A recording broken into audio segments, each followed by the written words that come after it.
There we go. We're up. We're up and live, man. All right, good. So go ahead and take it away, man. I'm just hanging out. Yeah, okay. I just want to say we have today is May 16th. It's another edition of Comics Cast Let It Out. And if you haven't noticed, I don't have Rick with me today. I have Joe Tolliver, who's the co-founder of Comics Cast. Rick is feeling under the weather, so if you're friends with Rick, and like I know everybody here who's watching, send him some love, send him a direct message, let him know that you're thinking of him. He's feeling a little sick, but we hope to have him 100% next show. So that being said, I want to welcome everybody to another edition of Comics Cast Let It Out, where we promote everything that's indie creators, indie inkers, pencilers, colorists, writers, you name it. If they're in the indie market or indie comic scene, we want them on the show so we can get eyes on them. And the Let It Out show that we're on right now, it's all about getting that featured guest and getting them on the show. And we get to not only interview them, but we actually get to draw along with them, and we encourage our audience to draw along with them too. So that's what Comics Cast Let It Out is all about.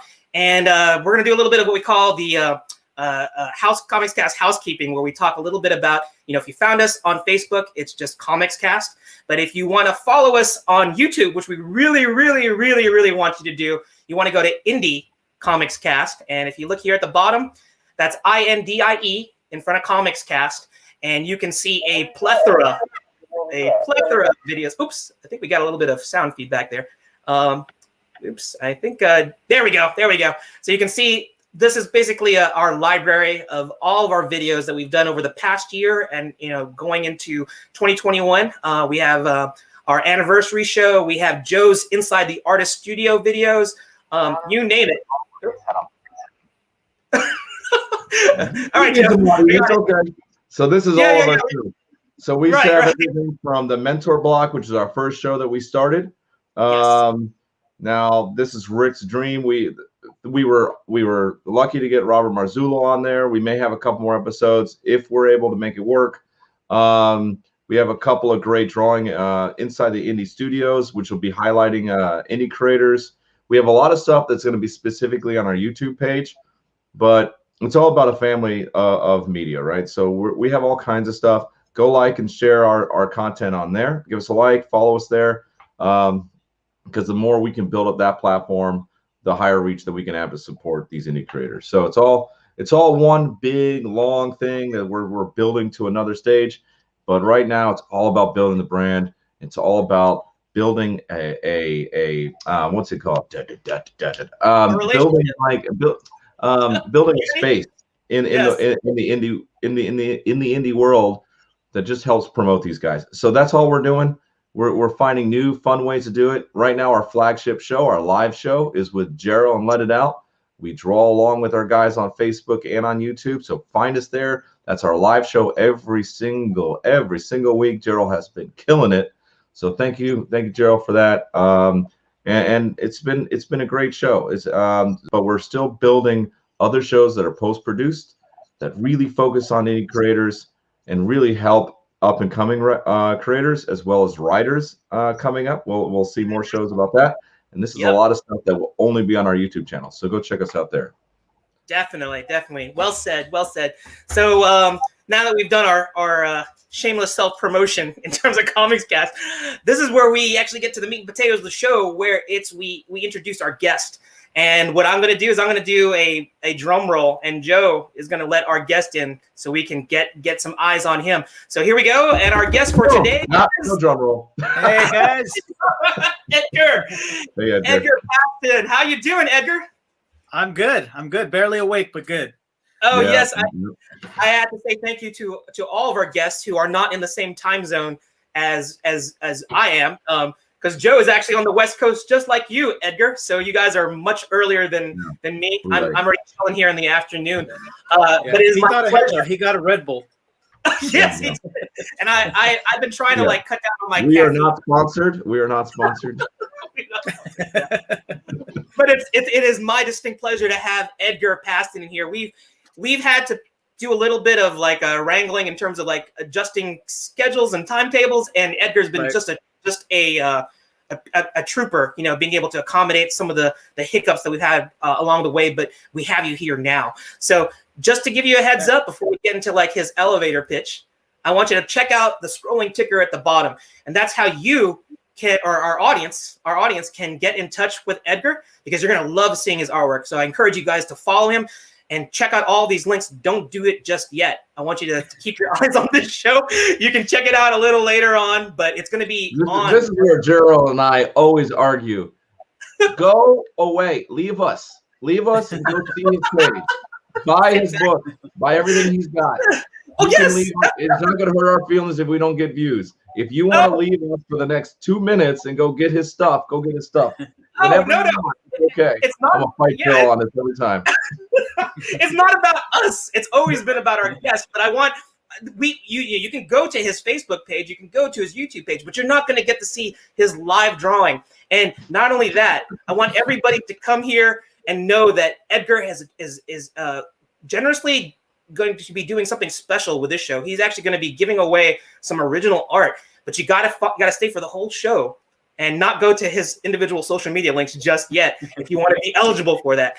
So please keep on there, because you're going to get to learn more about Edgar. You're going to see what drives him. We're going to talk about his successfully funded Kickstarter campaign and just get inside the mind of this creative.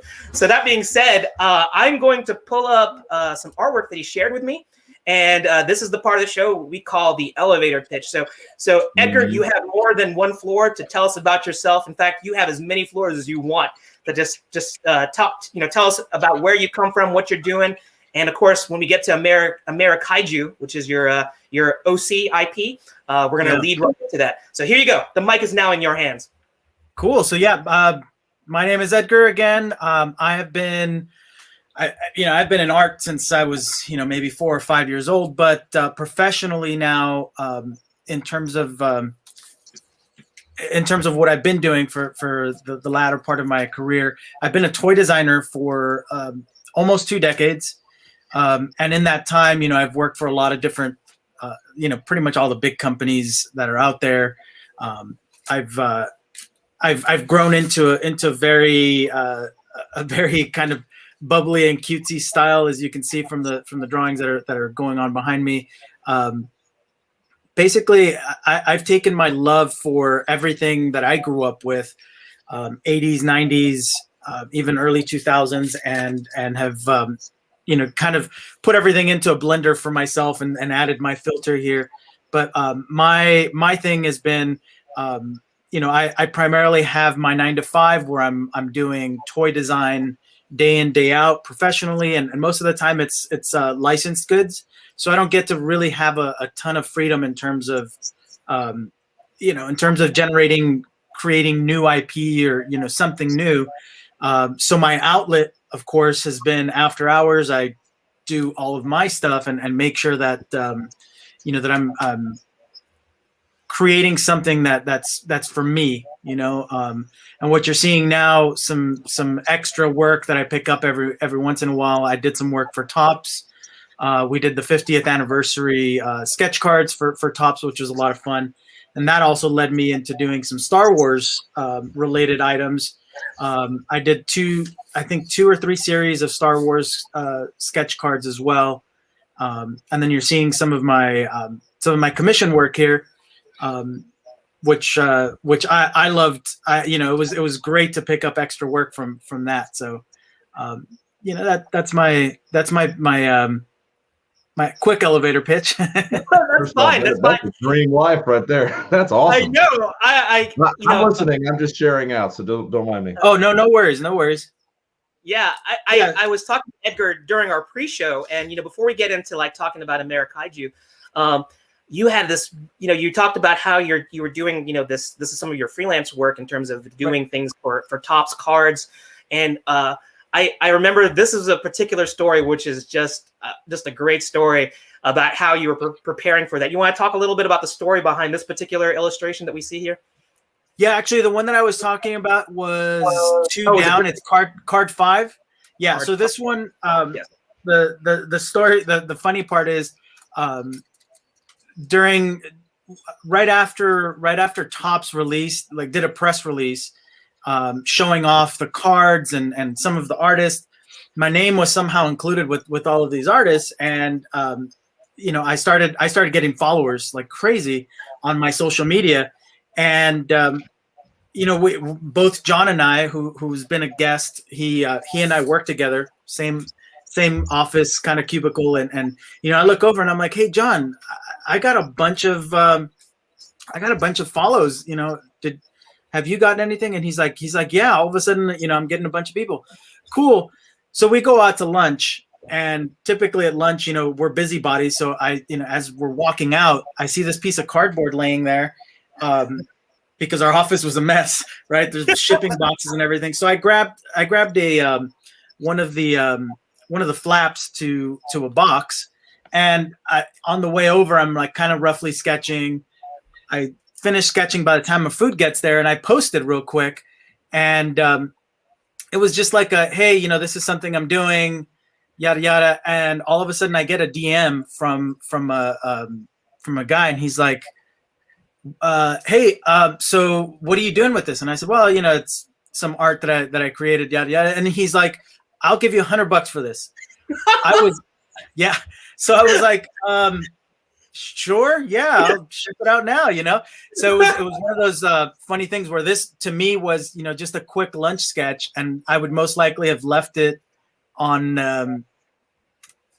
Oh, no worries, Rick. I would have most likely left it on the table, for somebody to take, because we usually, like, most of the time, napkin sketches and stuff we tend to leave.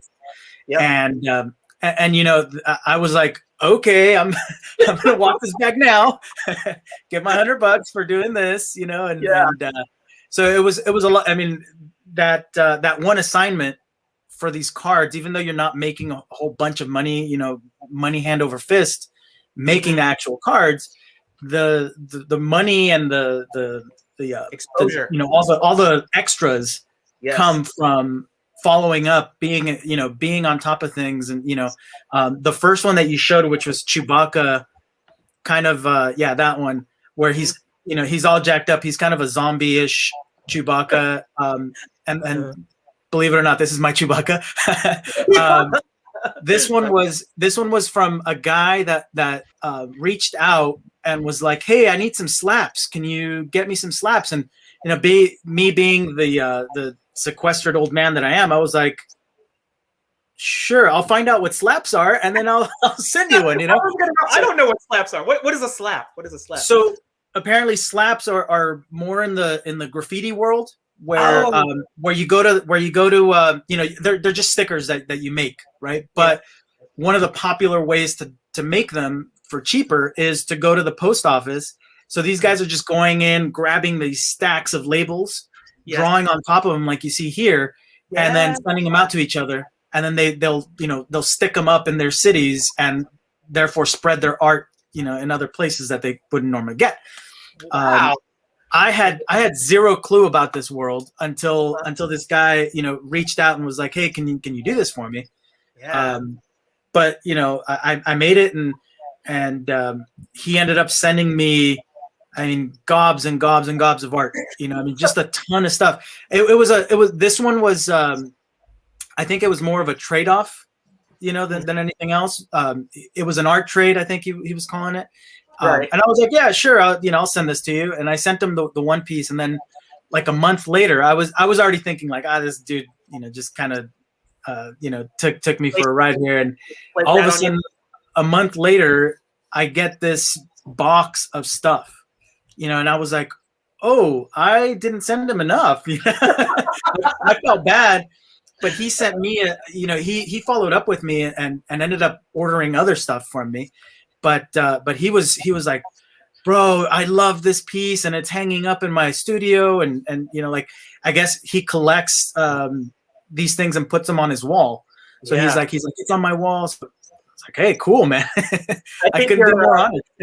Yeah, I think you're our first guest who's a certified slap artist doing slaps. So right. That's really cool. I had no idea what that was, and I thought that was like an industry term, but it's an industry term if you're in the graffiti scene. And so that is cool. And I look at your style, and it definitely has I see the toy design, how these could be easily translated to toy design, and I see how stickers and toys and just like the graffiti style, it crosses over so many genres.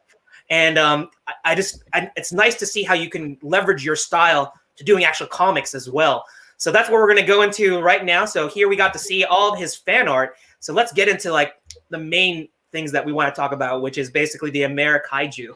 So this is Edgar's IP, his intellectual property with his original characters, which is Ike and the hero. Ike is the little man here, and Hero is his hero. Oh, I was talking to Edgar about, is it spelled with H-I-R-O or is it H-E-R-O? And I'm basically gonna let Edgar tell us a little bit more about it, because we're gonna continue this elevator pitch and just talking more about AmeriKaiju. So here you go, Edgar. Tell us more. Yeah, so AmeriKaiju is, I think the quickest way of explaining it is I love monsters, and I wanted an outlet for that love of my monsters. And the overall pitch for AmeriKaiju is you have this 5-year-old named Ike, and he's pitted up against these American mythical monsters. And American, I mean of the Americas. So we're gonna see some monsters from like Canada, from Alaska, from South America, you name it. We're going to see all kinds of different monsters and lore that comes from those monsters. So it's basically a lot of it is me coming up with a visual to match the lore that's out there, all this, the scary stories that you've been told as a kid kind of thing. So what you're seeing here are some of the monsters that I created specifically to add, to kind of fill in the voids of what we know, what we don't know of these characters in my world, right?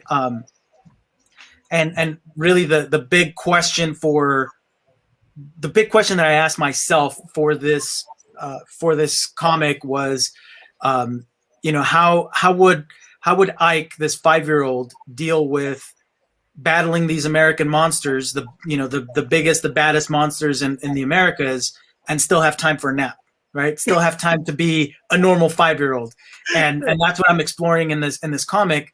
One, the underlying story of his growth as a character, going from, a typical kid that's very gung-ho and just like kind of does things without, by instinct, and just does. And, him evolving into the hero that is needed in order to defeat these monsters, and also there's layers, of course, but what you're seeing here is Hero, or Ike, as a kid in his room, and his two mentors, Sid and Van, directing him, right? And and the guy in red is just like him in a lot of ways. He's gung-ho. He just wants to get in there and fight, get it over with, and pull out. And then Van, on the other end, he's the one in blue.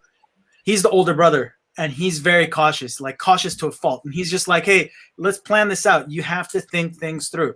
And in these battles that they have with each other over Ike's attention, Ike is going to have to get to a point where he himself evolves into the arbiter between these guys and is able to make his own decisions, blaze his own path. And that's another aspect of the story that you're going to see flow out. But the reality is there's a bunch of monsters, and it's like really big fights and everything, So I'm throwing in a bunch of stuff, but there's definitely some story element to it. It's not just like, hey, here's a monster I thought of, it's a lot of that, but there's also the story underneath as a framework for why these monsters exist. Yeah, so and that's real quick. So couple of questions. One, just a statement. Your team, beautiful work here, man. Like thank you. Very clean background, foreground. The characters, they all fit together in the same universe, the same art style. It doesn't feel like you guys are sort of like pulling from like Google Images and just trying to like plan a background. It's right. Clean. As an artist, you know what I'm talking about. It's really nice. But we got one question, two questions I'd like to address from oh, great. One, Christina asked, what inspired you to write this comic?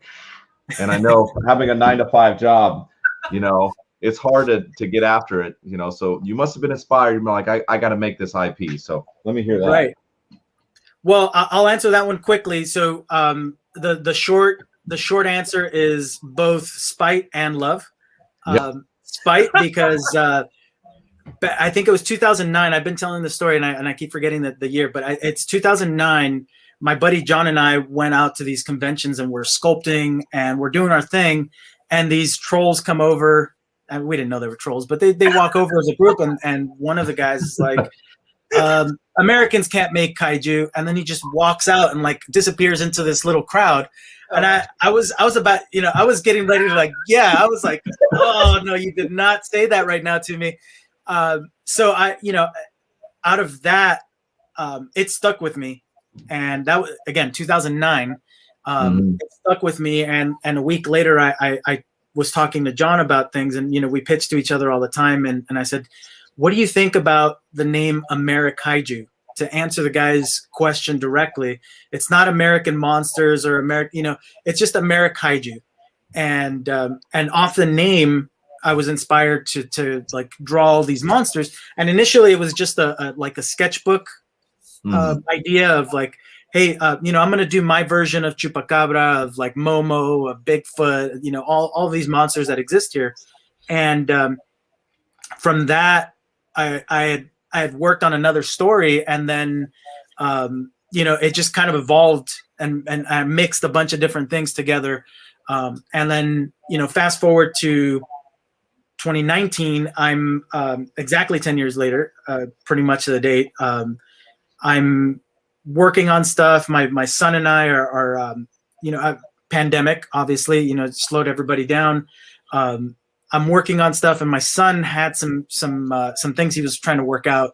So I in teaching him these lessons, and in teaching him, now that we're at home 24/7 with them, giving him these lessons, it grew, and I just thought, wow, this would be perfect for me to show him that, you don't have to do things perfectly the first time. That's not going to happen, right? That's not the reality. When he sees these things on TV, he sees these perfect, polished heroes. I want to show him what it would be like, and then selfishly, that image, if you can go back to that, Jarrell, that's basically my son, right? I drew I had my son. This is by another great artist, Bon Bernardo. I commissioned him to draw this guy, and he just knocked it out of the park with him. But the character Ike is based off of my son, and the lessons like. He tried riding his bike, and he fell, and he was just like, I'm never doing that again. I tried it. I'm done. And me trying to explain to him like, hey, there's a lot to learn from the failure, right? There's a lot to learn from trying it over and over and over. We had a very similar issue when he was drawing. He couldn't draw a circle at first, right? And he was just so frustrated. And I said, well, you have to practice. Daddy draws all day, every day, and it's practice for when he does his final renders for his for his work, right? When I submit work, that's my final, and that's what I'm sending as my final. But before that, I'm practicing, and it's those types of lessons that I'm seeding into the comic. So you're gonna see Ike as a character try something and have that same reaction as a 5-year-old, like, man, I didn't do it, I'm done. And through his parents and through the actions of others around him, he's going to learn that no, you can't just try it once and expect to be an expert. You got to keep going. You got to keep trying. So this book, the story here, this comic should really be, is this all ages, or is this really something you're trying to square right into that 8 to 14-year-old range of kids that are up and coming readers? Yeah, well, I hate to say that it's the 1 to 99 kind of thing, because that's always such a cheesy cop out. But I wrote it. I definitely wrote it with my son in mind. But I took the SpongeBob approach, where there's something for you, there's something for us. There's something somewhere in between. So language is safe. Okay, good. There's nothing wrong with that. There's nothing wrong with a little bit for everybody. I mean, but my thing is, as a reader, as an artist, and everything like that, right? So I've got kids. I'm just trying to get to read. So I love the opportunity when I come across guys like you that are creating great stories that are inspirational, that are well done, well created. And I'm like, okay, well, let me pick this thing up. It's one more thing that my son can read. So I love that idea. That's why I wanted to ask that question. Now, the next question that we had from the audience, they wanted to see your studio a little bit. They were like, "Oh, this guy's talking always about all this so true. So true. and your studio looks so cool. Can we expand you and give us a little bit of a 20-second tour?" Sure. I don't know how much I can show here, but yeah, I don't have any of my. I made sure to remove any of anything that's like illegal that you can't tell us. Well, let's see. I have these guys behind me over here. Camera's backwards. I'll grab a few of these guys. So I'm glad I didn't wear my pajama bottoms. Actually, yeah. So I'll grab a little bit of everything. But so part of my design background and being in the industry, I actually had the opportunity. A very funny roundabout way. I basically bought a really, really tiny factory that makes these rotomold vinyl figures. So I started designing this type of thing back, I think like 2007, 2006, wow. and now I'm making all of these little figures. And it actually took me to a place where I was at. The very first one that I showed was a prototype for the Stan Lee figure that I did. What? I believe this was amazing. I want that in my life. That's so cool. So cool. Yeah, and I mean, that's some of the stuff, my personal work that that I'm really proud of. I love doing little things like this. I actually did, some stuff for a local marketplace called O'Vara Street. This was actually part of my Kickstarter. It's gonna fall apart on me now, but. So this guy, this is one of the main villains, or he is the main villain in the comic book. And I made him into, that's a resin piece, but I made him into a roto vinyl figure as one of my rewards. And I mean, some of the other stuff that I have, again, this is all personal work. But this was a little figure. This is where the story actually started back. I think it was 2001. And Marius, the what you're seeing here, this is actual production. So like an actual rubber plastic. Think of like a rubber doll, like an old rubber dolly, but a little stiffer on the plastic. I'll show one of these guys. So I think the one thing I have here from my professional life, I have a patent on this guy. And this is basically a stomp rocket that I put bubble wands on the bottom of. Oh shit. And it actually, it's still in the market. I think this was 2006. Still in the market, still making millions of dollars, which is yay, but not yay for me. I signed away the rights to that one. Oh no. Yeah. And like things like this is basically a customized version of the blank one that's back here.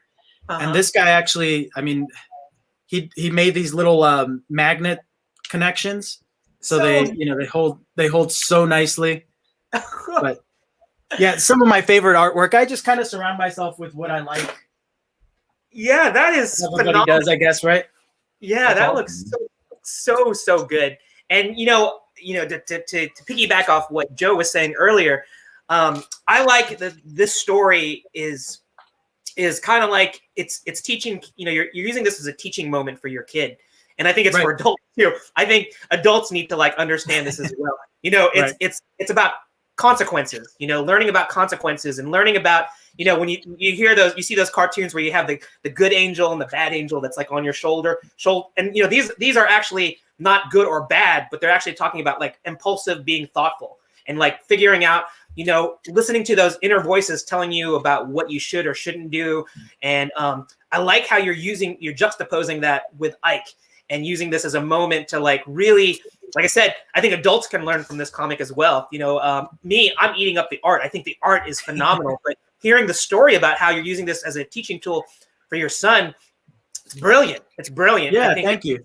And it's also, I like, you know, that you're hitting so many highs in terms of like being able to also talk about American monster mythology. You know, I think that maybe everybody thinks of a kaiju only being Japanese, you know, like Godzilla and Mothra and things like that.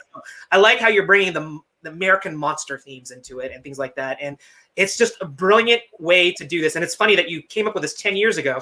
And I assume your son's younger than 10, right? He's actually 6 right now.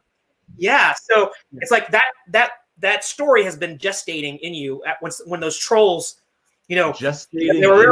Does he have an alien bug in him? Yes, exactly. I'm thinking about monsters again. It's like chest ready to pop out. It's a good way of thinking about it, though. Yeah. And it's in just the context. Yeah, and I think this is a lesson to like all of our audience there that are watching this, who are, you know, inspiring creators, is that you may have this idea 10 years old, and it may come from what you said, a source of spite, where somebody called you out, and you're like, you're ready to get, like put up your dukes type thing. It's like that, but they inspired you. You know, it's taking something that was a negative and turning it into a positive, and it may have not happened in that first year. In this case, it took 10 years. And then it took the birth of your son to like add that extra equation, you know, part to the equation. And now you got a great book. And then let's continue going down here. I wanted to show some of the sequentials. So this is what I want everybody to know, is that even though the Kickstarter is done, you know, we're going to look at the page a little bit later on. You can still get this book, right, Edgar? People can still pre-order this book? Yes. And so let me show you some of the sequential work, because this is what I was talking about in terms of Edgar. He's the mastermind. You know, he came up with this whole idea. He's the master storyteller, but he's assembled a team. So he'll do all the rough breakdowns. He'll do the page layouts. He'll do all of that initial work. And then he's found superior talent to help back him up on his team. So somebody that does the inking, and then somebody does the coloring, and then Edgar art directs everything from beginning to end. So I have a couple of these sequentials right here. I don't know, Edgar, do you want to like talk a little bit about this? Sure. Yeah. I mean, these are so much fun. These are leading basically him into the real world, right? Where he's now transformed himself into Hero as the adult hero that you're seeing there. And he's basically, he's still a kid at heart, right? They need to get to this light funnel. And he's like, oh, I know the best way. I'm going to make a skateboard, so he makes his own skateboard and rides down there. So he's still, kind of helping the crowd realize that, yeah, he has these powers, but he's a kid with these powers. He doesn't quite understand what he has, right? Yeah. And what you're seeing a lot of here is like me and Miguel, the colorist, playing with color. Yes. I really wanted to bathe everything per spread and really help immerse the reader into what they're seeing and what feeling I want to convey with, not only the drawings, because the drawings are super dynamic on their own. And I think even in just black and white inks, you'd get a feeling of, a rush and all of that. But I also wanted a color to be associated with all of these things. And in doing so, like the spread is actually, double white pink, and you get to see him writing and, kind of having this conversation with them about how they're getting there, etc. Mm-hmm. And then, like if you scroll to the next one, there's also like that yellow to purple. And, there's the spread is basically that same color tone. Yes. And that's what I was talking to Edgar during the pre-show about, like Edgar subscribes to the Pixar, I'm going to call it the Pixar color theory, school of color theory, where Edgar is using color to help manipulate our emotions. So when you see something like this, if you look at Edgar's screen right here, let me see if I can solo that. You see that? Oop. Yeah, Joe got it. Okay. Yeah. So you can see this is what Edgar was talking about, is that the color goes across the spread. So like if he has that purple and kind of like that yellow ochre, it goes from one page, the left page, to the right page. And you can see the color harmony that he's created there, but it also gives it this mood. It gives it a sense of, he's setting the tone for the scene. And if I was joking around, that's the reason why Pixar movies make you cry, make you laugh, make you jump for joy, because they jump for joy. It's just like they definitely have that color manipulation thing, and that's what Edgar's. Yeah, and that's definitely something that I've learned in my professional career. Sorry, go ahead. I was just going to say, I love that you have the book, because it's nice that we have these PDFs and these images, but you don't really see the vibrancy of the colors and how they all harmonize until you see it on that book. So that's great that you pulled that out. It looks phenomenal. Yeah, and actually, all of these are well, issue 1 is in print. And I had talked about it already, before, but I went ahead and printed, and I'll actually show you an example, a perfect example. Okay. I picked up the wrong version of the comic here initially, and so like if you look at this one, this is the reason why I printed on my own before the Kickstarter went through. So like if you notice, this page is green and this page has the purple. Yeah. I made some errors. I made some errors in ordering and the print house. So I have about 100 of these. Those are super limited edition. Yeah. So how do we get the super limited edition with the little black color? I want that. That would be a dumpster dive. I'm actually putting those to good use, because I made the mistake of ordering them. The table's kind of wonky, so good use, huh? Right. I'm doing all kinds of different things. Here is, luckily enough, I have an example. So I'm actually taking some of those panels. They're beautiful panels. It's beautiful art, but I'm making like little buttons with them. Yeah, you're gonna be squared away when it comes time for the con season and COVID's gone. Yeah. So I made those mistakes in the initial way to printing, but now that I have a nice finished piece, I'm able to offer that, and we have these available. They're I can ship whenever. So if you order, we have issue 1 ready, both digital and physical version of issue 1.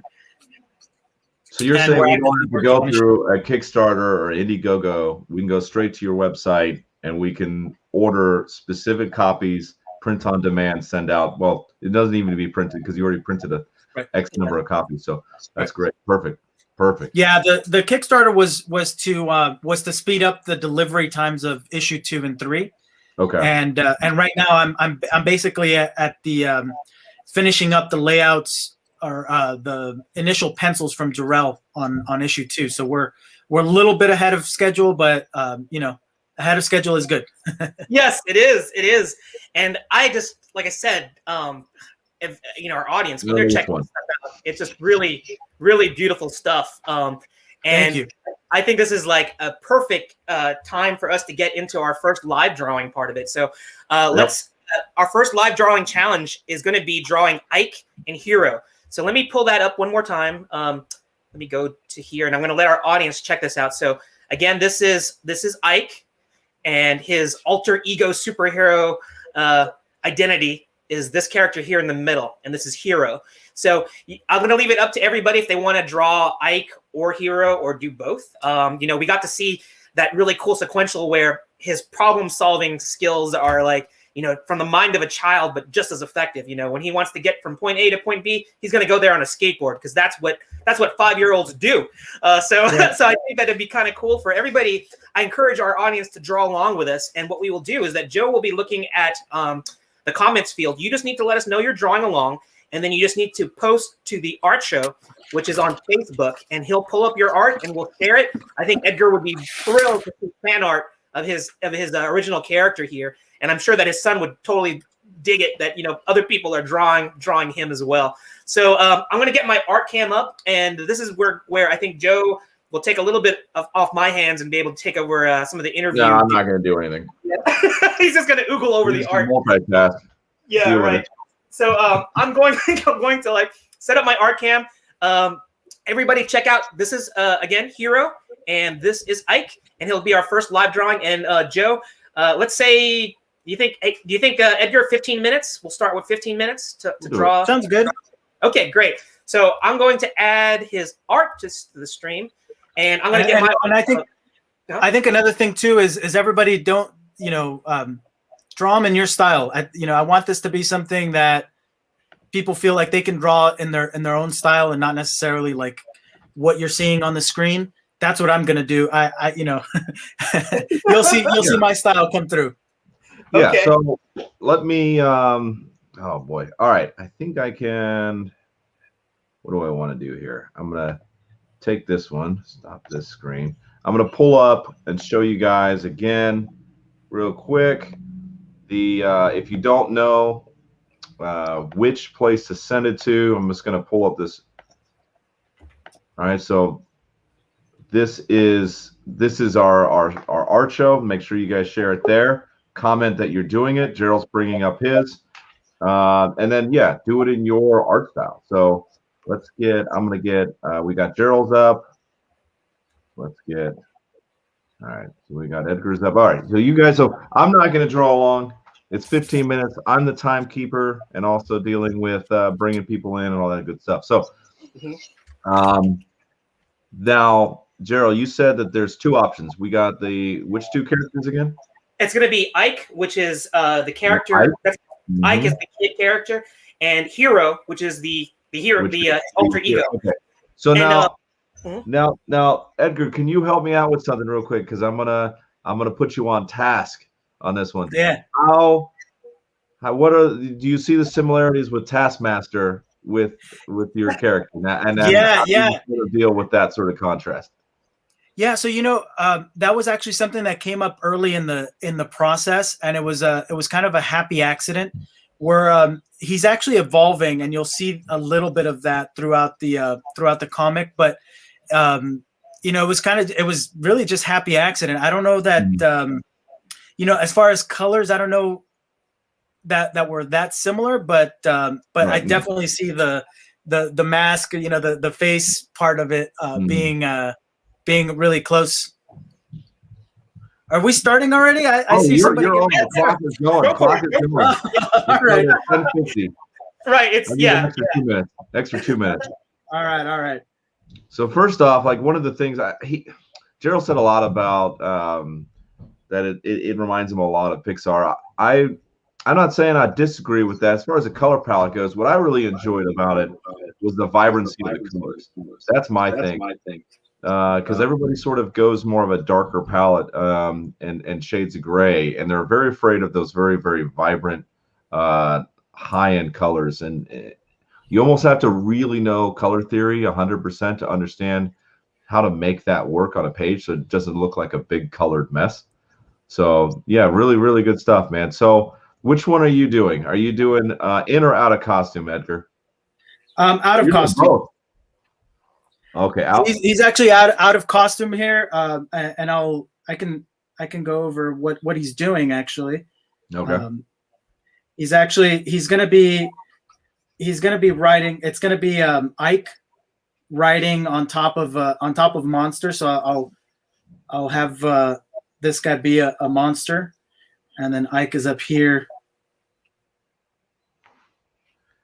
Let's see here. I'm going to talk to a couple of guys. All right. So Allison, it's okay. We're very hurt now. She's saying I'm working on content animated right now, so I can't participate. Thanks for watching, hanging out with us. No worries. I love for sure. Stuff, so next time, yeah, of course.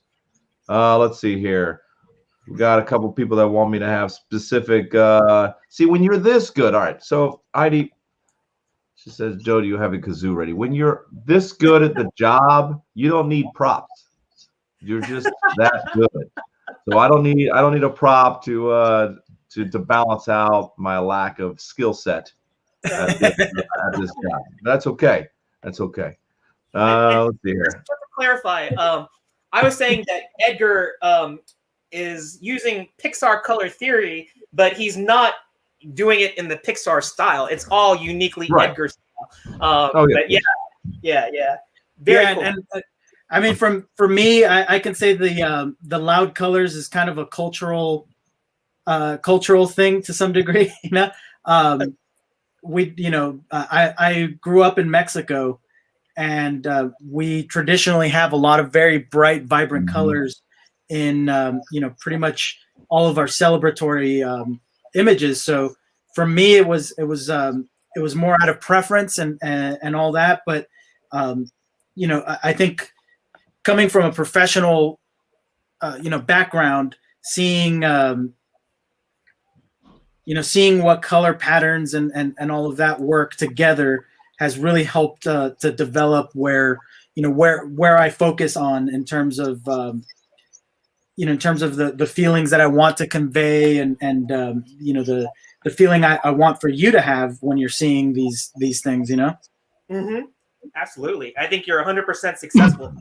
Oh yeah, for sure. Gerald is always off camera. It's like this is his first time doing a show. Let me move off. So I need to draw sideways. It's like my art cam is off to the side. So let me make this center. There we go. All right. My bad.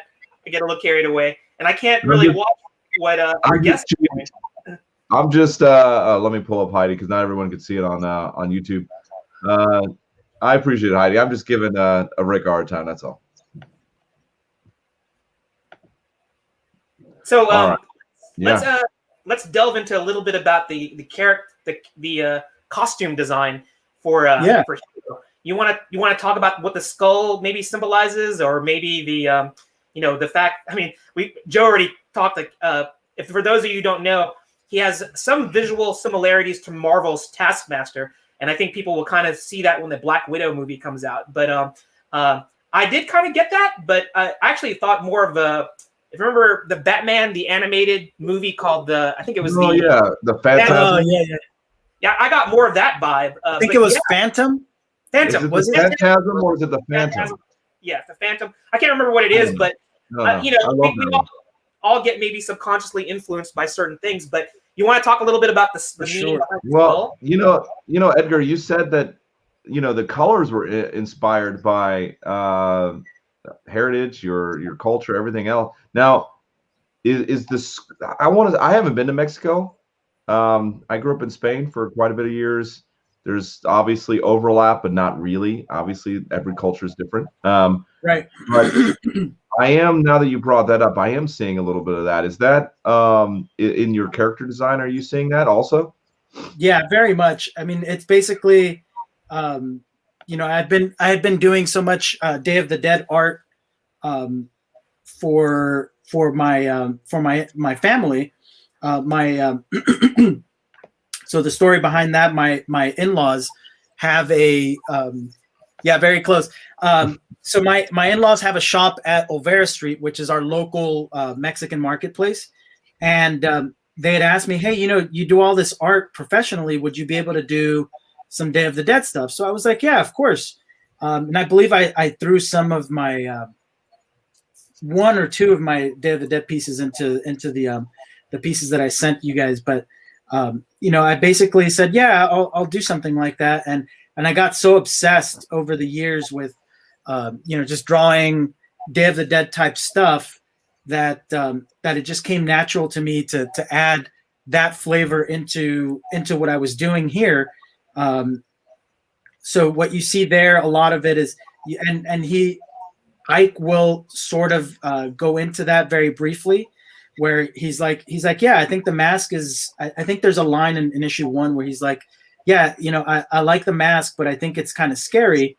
And, one of the things that we've always struggled with at Olvera Street, and in general with Day of the Dead, is when people see skulls, they automatically think of like the worst thing ever, right? It's scary. It's supposed to be scary. And in Mexican culture, that's not at all what it's meant to be. Right. It's basically, when we draw these Day of the Dead images, it's really to convey the love that we had for that loved one. So for instance, if I draw a skeleton and he was playing football or something, like I'll draw my dad like that, because that my dad passed away and that's what he loved to do.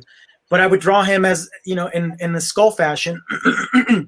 And it's kind of, it's a weird thing to explain, but it's basically us celebrating his life.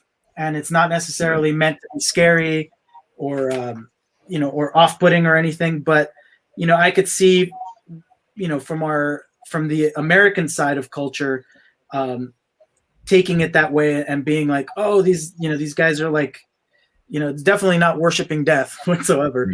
But no, but that's what's really interesting about this conversation for me is that there's, I mean, obviously I'm interested in your work and all that, but I'm blown away by the idea that there's inspiration in your work, and it leads me to ask a lot of other questions, like, is the story itself, does it have a lot of influences? Are you telling like a Mexican Hispanic story, or is it just having those influences in there? And is it sort of a way to and if you are doing that, is there a way you're sort of communicating that to a wider audience, or is it just some influences are in your story? Either way is fantastic. I just love the idea. Thank you. Yeah, I mean, for me, it's more about having those influences in there and overlaying with the overlaying that information and not necessarily making that the focus, because not everybody's going to have that experience. Not everybody's going to have somebody around them to explain it further. And I wanted it to be, again, not just an all ages thing, but for people like, say, in the Midwest to understand where I'm coming from, as opposed to just a small niche of people, say, on the West Coast or in Mexico, So right, I try and be really careful with how I portray these parts of the story. Well, as somebody who's Puerto Rican, I get excited whenever there's any Hispanic development, because there's a lot of times where like big companies, the best you can get is somebody that says essay at the end of like every sentence, and you're just like, there's more to being Hispanic than saying essay at the end of your sentence. Yeah. So it's just really cool, and I dig it. I think there's been a few Disney films, I want to say, that's touched on Day of the Dead concept, but it's definitely something that Western audiences should develop an understanding of a little bit more, because I mean the West definitely took it and sort of created this different experience, because it's not a holiday for them. It's more of just sort of like a day to get together, have fun, spend time with their kids. There's nothing wrong with that, but understanding that that Hispanic culture behind it is very powerful. The idea that you're spending one day out of the year to really look back and remember your family members is incredibly powerful. Right. Yeah, and I think as everything else in this melting pot of a country that we're in, everything gets co-opted and everything gets translated and celebrated in its own unique fashion here. And part of the work that my wife and I do at Olvera Street is we run some of the traditional events, well, all of the traditional events there, my boys come along with me. They, with me and my wife, they're both instrumental in how we do everything in life. I mean, even from this comic to the way that we run those shows, we keep them in mind, because we know that other people have kids, and we're just so careful with making things kid friendly and stuff. And to your point, keeping that's awesome, Jarrell.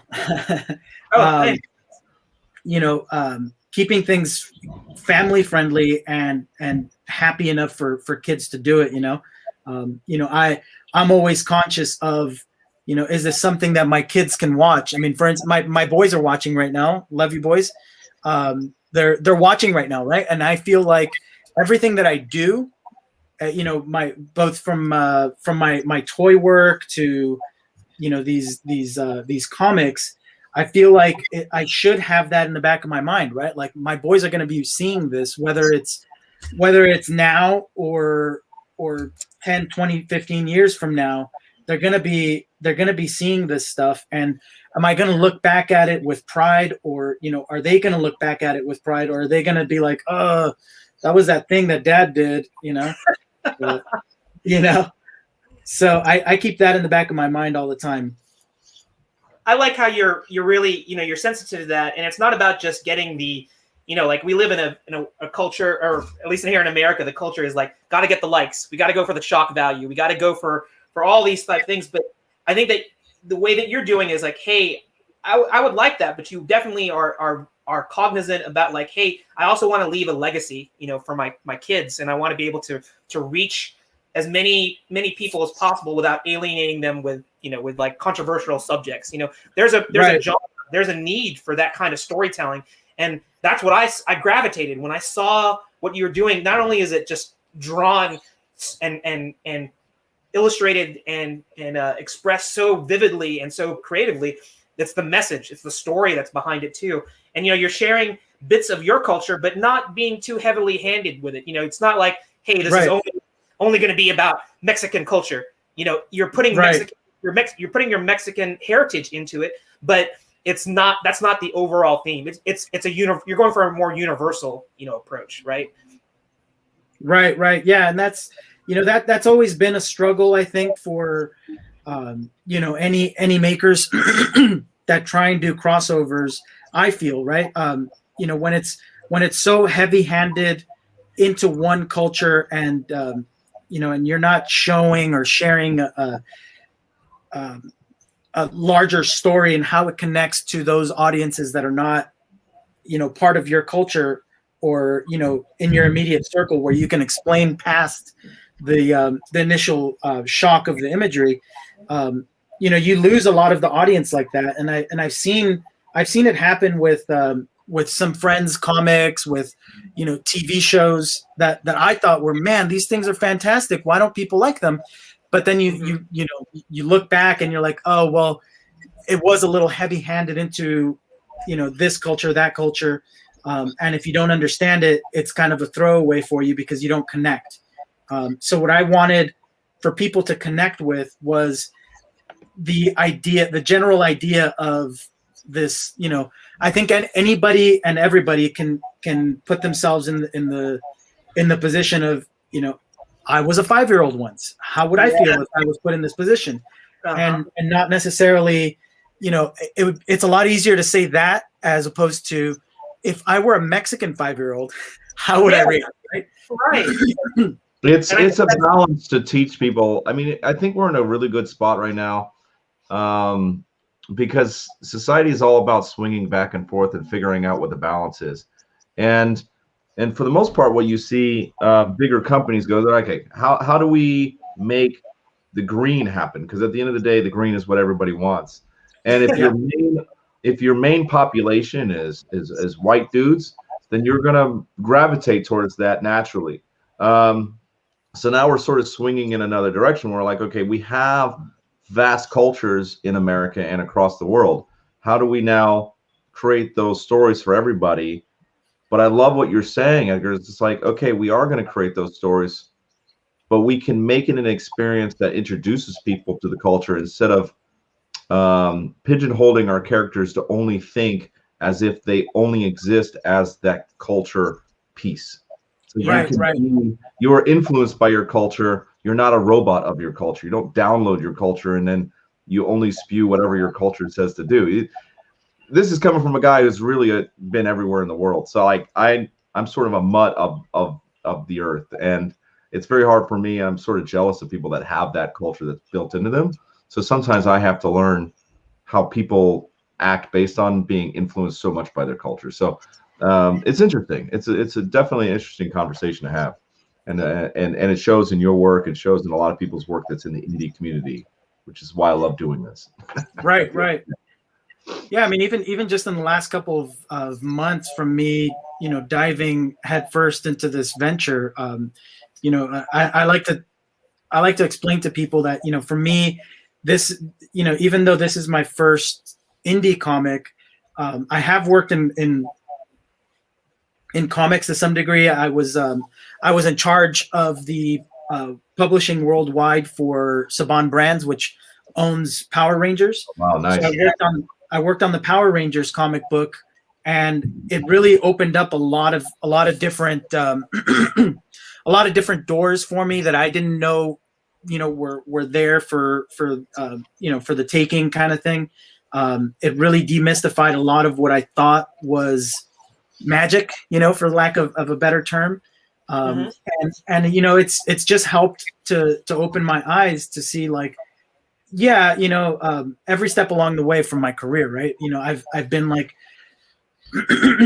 for instance, creating a style guide. I can do that in my sleep now because I've done it for so many years.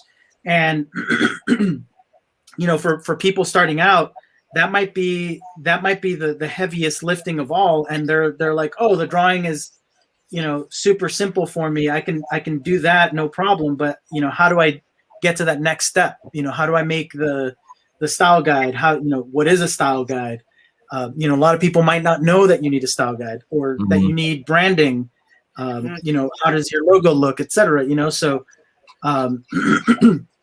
those are all things that I've learned over the years that have come in handy and have become so easy for me now these days that, because I've done it day in, day out, that, I'm thankful I had those experiences now, but it's something that you have to pick up and learn along the way and ask a ton of questions.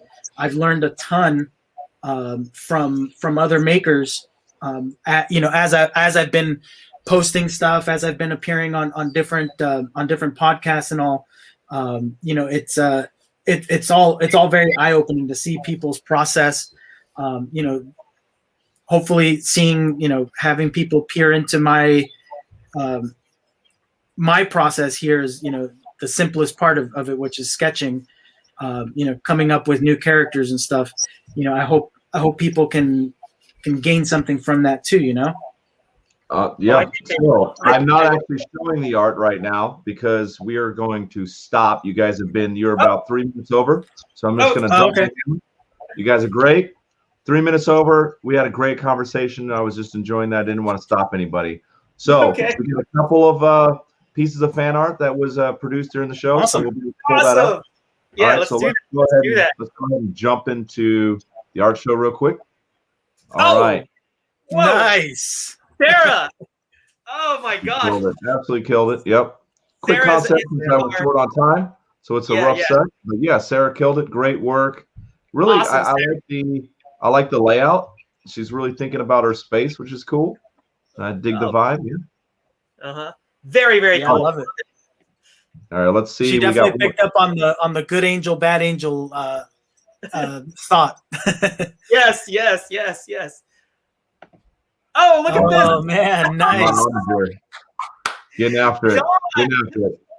Oh, killer work. I love that whole skateboard thing. And if you haven't noticed, Edgar is talking about John Ottinger. They're good friends. If you hear John, when he says John, he's referring to John Ottinger. I assume he's like your partner in crime, right? He's like one of the guys that you guys come up to. Yeah. With John, it's like we go back to I think 2008 or 2009, somewhere around there. But we've been. It's like we're lifelong friends, man. He's feel like I've known him my entire life now. I feel like you two are like the Willy Wonka of like indie comics. Like you guys have a look that's just so unique to your thing, but it's not like abstract and out of this world. Like it's just so clean and so precisely your guys. It's almost like a signature. If I see your stuff and I see John's stuff, it's almost like a signature. I can already tell from like a quarter mile away, which is very cool. Yeah. I think that you guys are friends. You guys are working together. That's awesome. Yeah. And it's so cool to see your toy designs. That's what I really, that's something that's different from all of our other guests. But yeah, John killing it. Do we have anybody else that did any? No, that's it right now. Yeah. So let's pull up your guys' work. Great. So we're gonna pull up yours real quick. You're gonna. Oh, mine first. Okay. Yeah. Oh yeah, your fan art, man. I want to see the main. Here, there you go. Let me see if I can solo this bad boy. Boom. Yeah, look at that. Love it. Yeah, I can just tell you, Edgar, when I saw your artwork, it immediately just flooded my mind with all sorts of cool imagery. And, this was a short amount of time, but at least I feel like I was able to capture that whole vibe, with the relationship between Hero and Ike, and that look of the for sure. Yeah, so it was a treat. I totally dig your characters.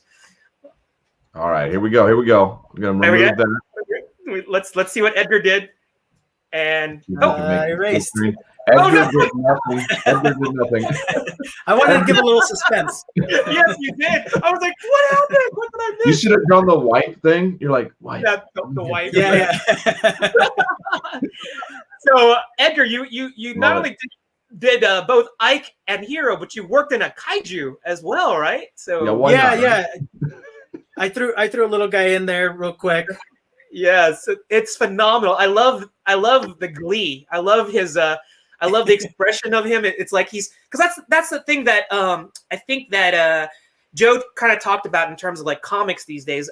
I think comics tend to be on the doom and gloom kind of thing, and it's nice to see the childhood innocence, the happiness. That you can have fun. In comics have always been something about escapism and fantasy and being able to do things that only your imagination can come up with. And I love how you're translating that whole childhood innocence into the fun. It's fun, and I see that right here. It's really, it's good times, and it's perfectly balanced on the page. Yes. I love it.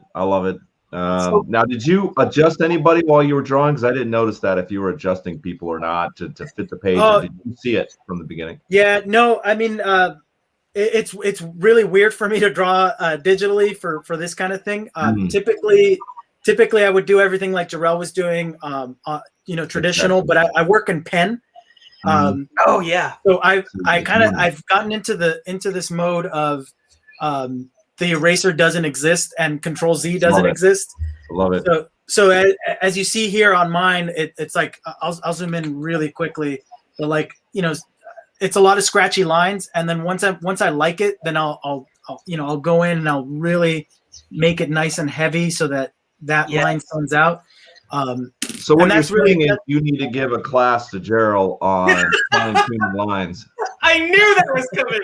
I gotta go to Edgar school because I'm a schizophrenic when it comes to lines. I got lines galore. So I like it. Gerald and I are going to do a comic together. We're just going to deal with it. He's going to do the pencils, and I'll fine tune it in inks, and that's just how it's going to be. It'll be perfect. Nice. No worries. Stay walkie, Gerald, because that gives me a job. Yeah, that's gonna be my hashtag. Stay wonky. Stay wonky. But yes, Edgar, this is killer. I love your style, and it's so fun.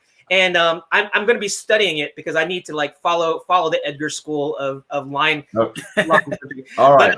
So are we ready for the challenge? Yes, we are. So let's move into the drawing challenge number 2, which usually it's called the Rick challenge when Rick is here, but now we have a special edition. It's going to be called the Joe challenge. So Joe's going to surprise us. So all right. So this is going to be a little bit unique. Now let's go over the characters one more time.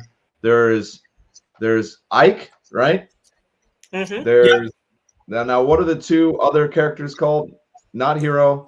These 2. Sid is the red and Van is the blue. All right, Sid and Van. All right, so I like Sid and Van. Now this is going to be the challenge, Sid and Van, but there's going to be a twist. Sid and Van. Oh no! Here's your twist. Gerald and Edgar, you guys can draw whichever one you want, but here's the challenge, and they have to be facing each other. All right, one looking screen right, one looking screen left. Kind of like a versus battle kind of poster. Kind of like a versus battle. So here we go. This is the challenge. Inspired by the fact that you are a toy designer. All right. I want you to do it in a finished toy design, in the packaging. What? Not a toy design. I want it drawn as a toy, right? But following as if it was made specifically by Todd McFarlane Toys. Shoot! But this one's only 5 minutes, though, right? No, 10 minutes, 10 to 15 minutes. Okay, I want to see all the joints, and if they're hovering, they should have a piece that hovers them in their box. What? As you can see here, with Dr. Fate. So that's the whole box and everything. All right, I want the box. How much time? Inside. Oh my gosh. Now, Edgar was talking about branding and how he could do branding in his sleep. I could do a style guide in his sleep. I don't do this in my sleep. I dream that one day I could be like Edgar. But that's a tall order. So Nope. I say we need 20 minutes at least. Nah, you don't need 15 minutes. 20 minutes. Yeah. I'd say at least 20 days. There you go. Edgar's with me. You can do it. I let's know do you it. guys can do it. I just want to see joints. I'm up for a challenge. Let's see what we can do. And what did he give us? 5 minutes? Okay. I'll give you guys an extra 5 minutes if necessary. But right now it's 15 minutes. All right. So they just have to be action figures. Yes, action figures. Right. But they have to be McFarlaneized, right? They have to be McFarlaneized. So that's a twist. They don't have to look like Todd designed them. What I'm saying is I want to see them as a full toy. Okay. But and that's fine. It's whatever that style is, right? So they're going to be closer to Edgar's style anyway. Okay. So if Todd did it, it would be closer to Edgar's style regardless. Okay. Right? All right. Gotcha. All right. While we're doing this, I'm gonna put some extra pressure on Edgar. Package action figures. That's the official term of this challenge. Okay. Is Edgar? You want to tell us a little bit about it's Vince and Van, and what was the other character's name? All right, let's Sid is red. Van is blue. Okay. So while we're drawing this, I want you to talk. That's what they look like, guys. Yeah. How tell us about who they are and what they're about and stuff like that, and we'll use that as the background while we're drawing. So clock is ticking right now, right? Okay. Yep. Right. 11:21. Do the math. Got it. Yeah. So the two characters that you see there, the one in red is Sid, and he's the younger brother. He's basically the impetuous one. He basically wants to get in, get out, just get it over with kind of attitude. And he carries this giant battle axe. And he carries this giant battle axe, and he's basically like just really gung ho. And in contrast, you see his older brother with a short sword, and he's more of a planner. He wants to like really think things through, have an exit strategy, really make sure that that things are gonna go according to whatever his master plan is.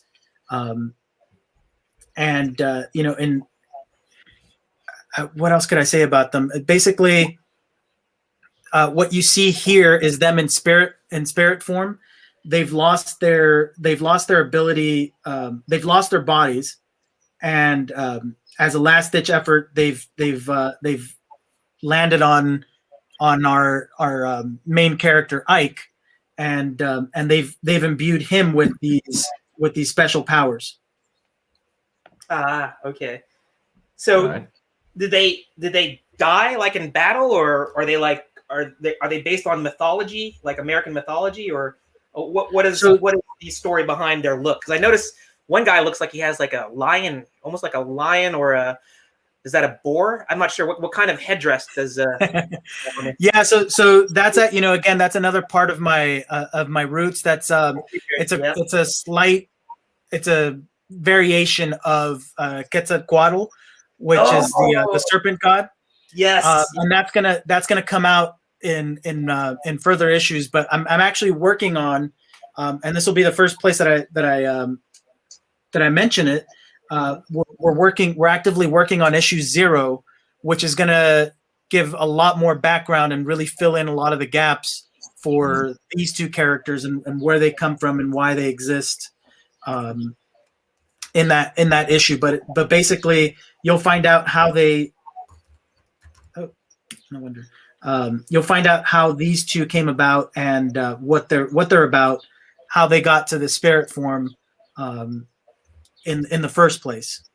Right.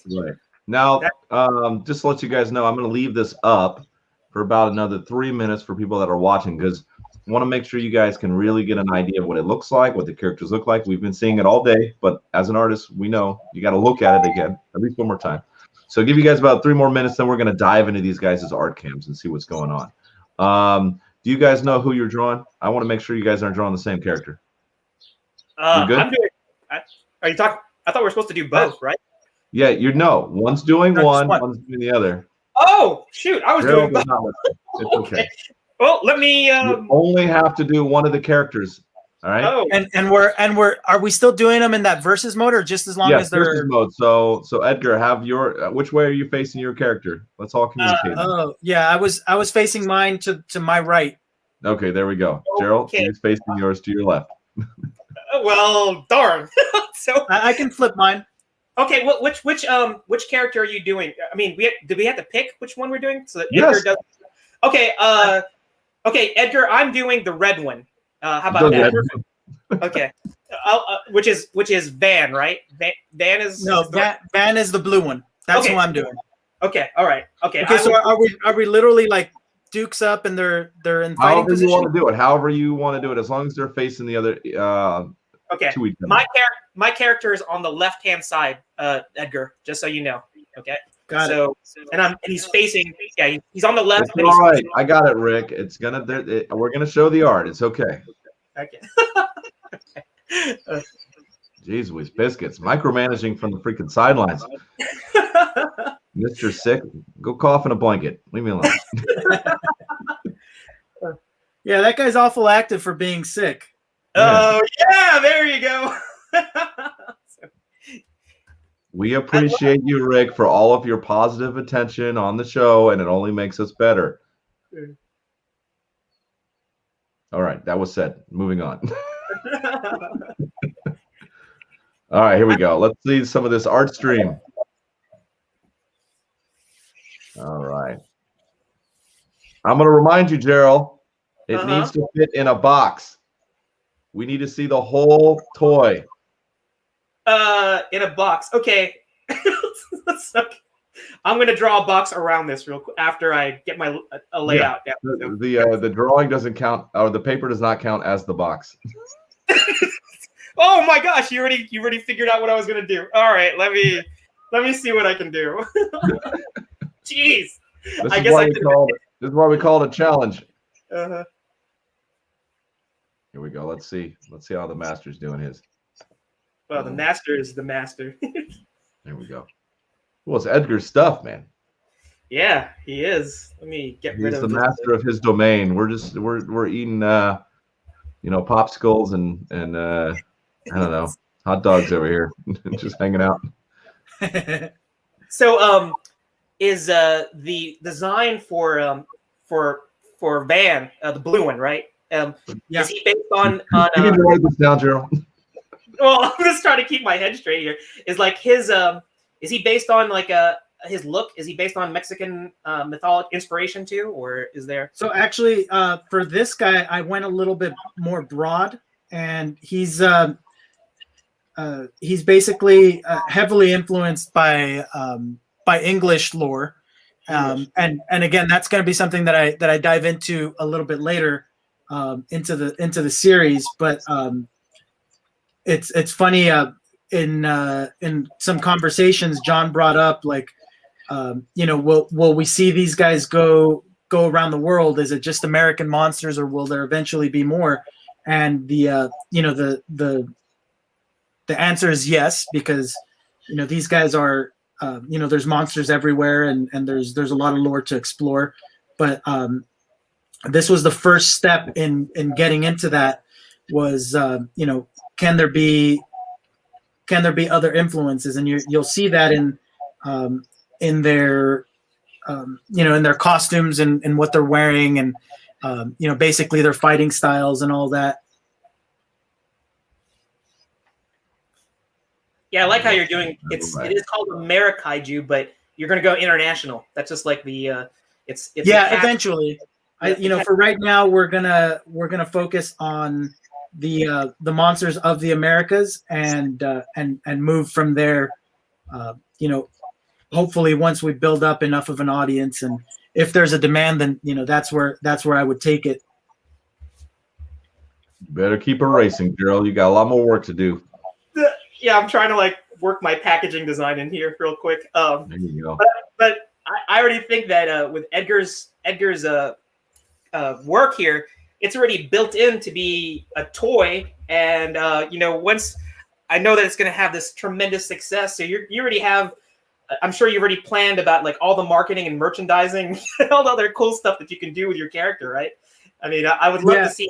I would love to see a toy, on my shelf of these characters. Yeah, me too. Yeah, I mean, it's definitely something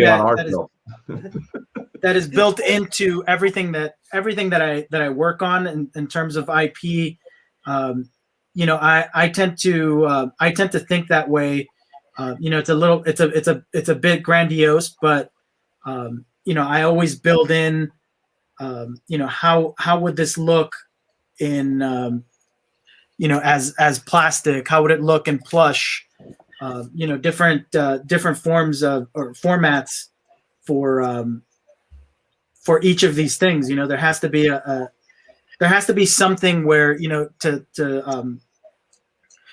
the point we're making earlier, it's all about the green at the end of the day for the broadcasters, for the publishers, for everybody involved. Everybody needs to make money, and one of those ways that I could make this this venture enticing for for a big publisher, or hopefully someday an animation studio, etc. Those guys are going to want to see that there's a possibility of making money beyond the the initial offering of here's a comic book. Yeah, that's great, but can you make products out of it, right? Right.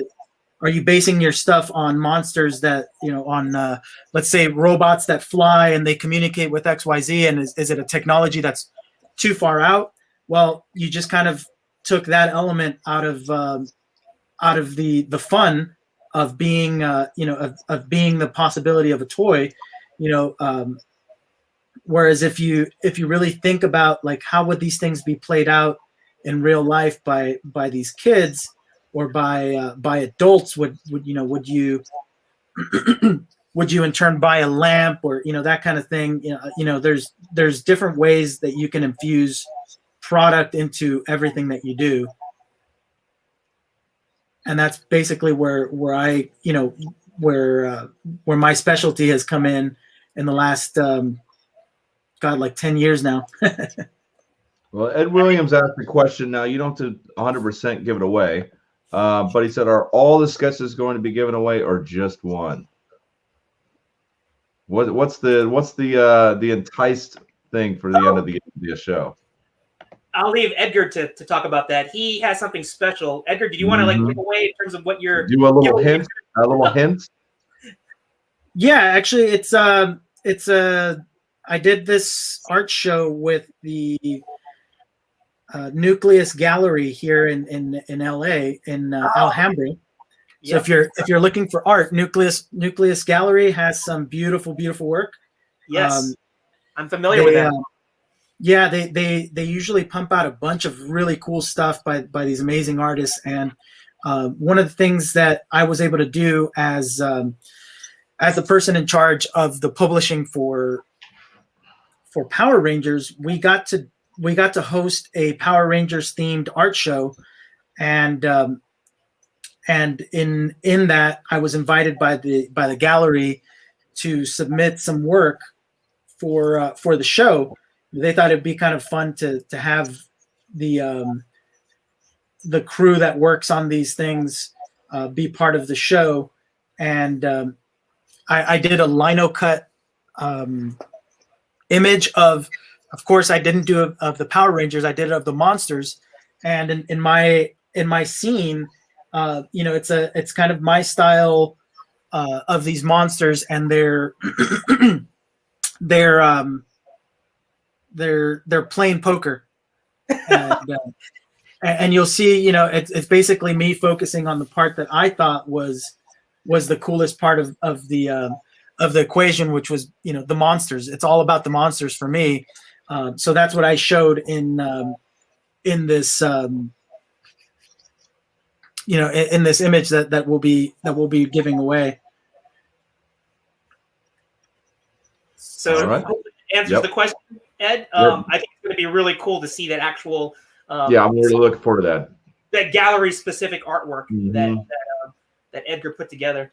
Man, I'm having to like put in all these joints to make it look like it's a toy. Exactly. That's the challenge. So Heidi's asking how much longer we have. We got about 6 minutes. 6 minutes. Okay, 6 minutes. Oh wow, that's a long time. Oh, is it? it's not really a long time. Well, mine's not going to get any better, but yeah, but I got 6 more minutes to make it look worse. How about that? So. Let's do a peek on Gerald's real quick. No, it's looking pretty sharp, buddy. I'm trying. Yeah, it looks great, man. The whole are package. You doing it from? Wait a minute. Showing me up today, man. Is Gerald? Are you doing a perspective just so you can hide half the character? Oh my gosh! I think Joe is catching up on my tricks. Oh my gosh! I'm trying to put. I have to up the wazoo. I have to like put a package design here. So like this is the window, and I'm gonna put like some flourish around here. But yeah, it's I'll have to do a revisit where I zoom out a little bit. But I was already too far down the track where I was doing like a MMA poster where it was like the two of them were. I thought we were doing both of them, and we were doing them right. Yeah, so I was like, I got a little confused, and rather than erasing everything, I decided I'm just gonna go with what I had and just draw the package design around it. Alfred's throwing a little hate your way, but love at the same time. He says, "Note to self: don't hire Gerald to draw toy designs." Oh no!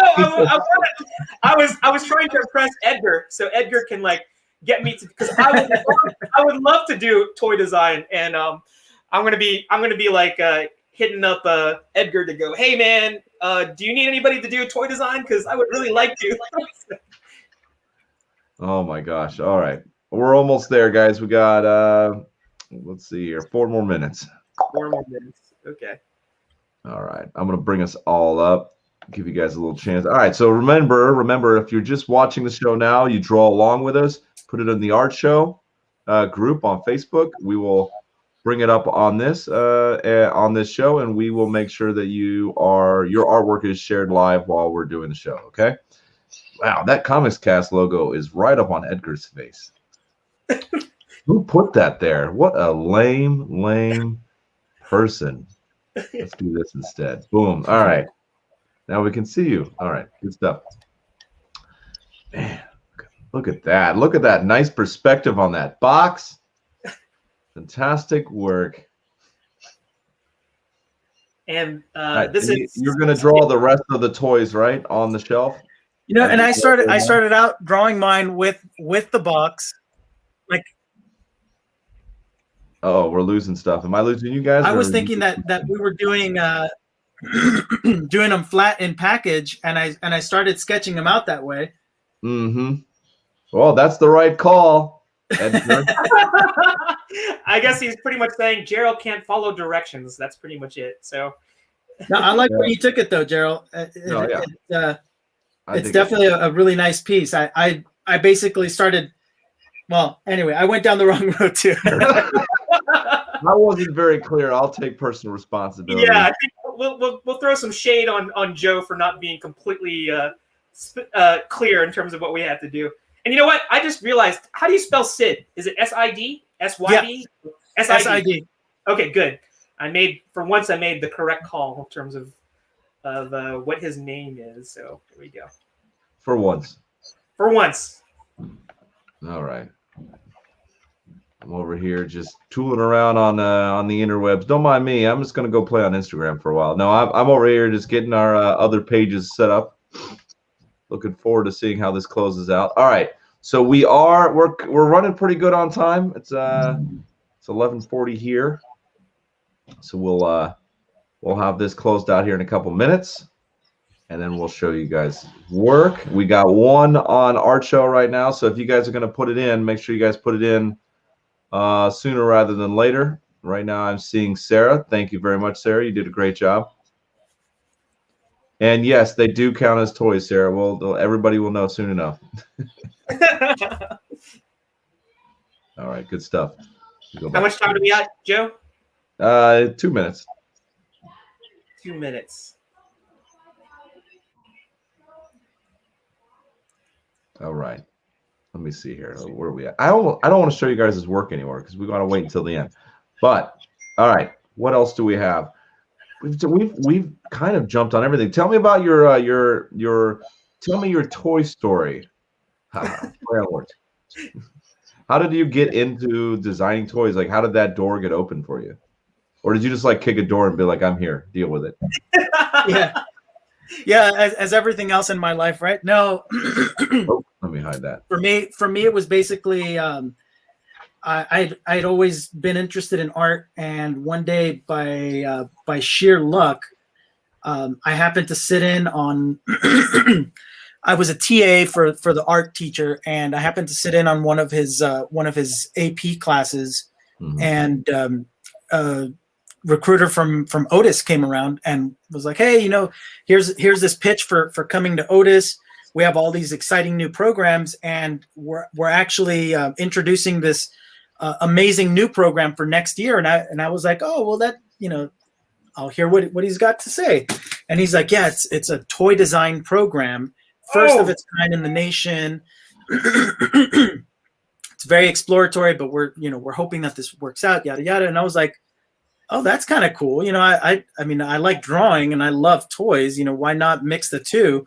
And basically, I applied, got in, and basically, got through the educational part there and learned a ton. I mean, you're in a pressure pot the entire time that you're there. Yeah. But once I graduated, basically, did the same routine that everybody does, I think, because we're so close to Mattel there. Mattel headquarters are less than 2 miles away from our campus at Otis. So I actually did 2 internships with Mattel during my college years, and so started at Mattel, then went to different companies, smaller, larger, and all. But I bounced around a lot, and have learned at every single one of those different shops. So yeah, that's like the nutshell version of my story. So what do your kids think about? Like my dad is a toy designer and he does comics, and not only that, he drew me. Sounds good. Pencils down while you guys are talking. Oh, I was trying to buy for time. I know what you were doing. You're like, and I'll ask a question real quick. Yeah. No. All right. Pencils down. Let me see your pencil, Gerald. Just hold it up to the screen. Yeah, I know this is gonna get Heidi. She's gonna really think that. What is that? Gerald's, What is look you at this. You steal that from the kid's lunchbox? What kind of pencil is that? This pencil was given to me by my niece, and so I got to use it till it's done. Steal it from the kid's lunchbox. It's a special pencil. It is a special. It's a magic pencil. It's a magic pencil. That's cool. Yeah, I dig it. Yeah, let's All see what our audience did. Did anybody from the audience draw along? Or yeah, so we got one from Sarah right now. Let me just verify this real quick. Get everything set up. Way to go, Sarah. Oh, John. I don't know if that's nice. Okay. So I just got excited. I saw something. You guys haven't seen it yet. All right, let me do something real quick. And then come on, work you. Share screen. Here we go. Boom. Skadoosh. All right. You guys don't see it yet. Is it all right. Skadoosh. Skadoosh. There we go. What? Nice. John. God. Look at that. John said, "This is how you do it. This is how you do it, John." I could see it with authentic battle action. That's like a very, very cool. John showing us how it's done. Because both John and Edgar are actually toy designers, so you can't get any better than that. I mean, unless I know that Edgar is gonna kill us with his design too. So, I had to switch gears just like you did. So we're in the same boat. All right, so let's. So good work this is actually what I started with that front view, and then I had to switch it around a little bit. I love that. It's got the rubber duck, pencil sharpener. Look at John. Oh gosh, good stuff. What a jerk. Overachiever. And then Sarah did. Nice. Sarah said, "Do plushies count as toys?" Right? They do. For sure. I said, yep. Look at sure. this. That's so cool. Thank you, Sarah. Awesome work. Awesome work. Yeah, that's amazing. Work. I love the pillows too. All right, let's see here. Marius put his up. I didn't see it, so good catch, Marius, for saying something. Let me get yours up. Let's see what Marius. Yep. Here we go. Oh, is this the first challenge? Whoa, love it. Oh, shoot. Marius. Wow. You're saying enjoying all the insights on the toy making and more hopeful approach to storytelling. That's great, man. Oh, Marius. I like how he looked. It's like he has put the costume on Ike of Hero. So it's like maybe he dons the mask and then he grows up. Maybe he becomes Marius. And you know what's funny? What's funny is my son actually wanted to make the costume, and we started making it out of the EVA foam. Yes, and this is very close to what I had in my mind. So thank you, Marius, for making that reality there. Killer. That was awesome. So Alfred is saying, "Well, John, nothing like in your face to Gerald." Just yes, in your face, slap. Well drawn. Amazing job, Marius. Marius is a beast. Absolute beast. Yeah, for sure. All right, let me. Yeah, I have to say it's a lot tougher sketching while you're talking and trying to sound coherent. Oh yeah, it's tough.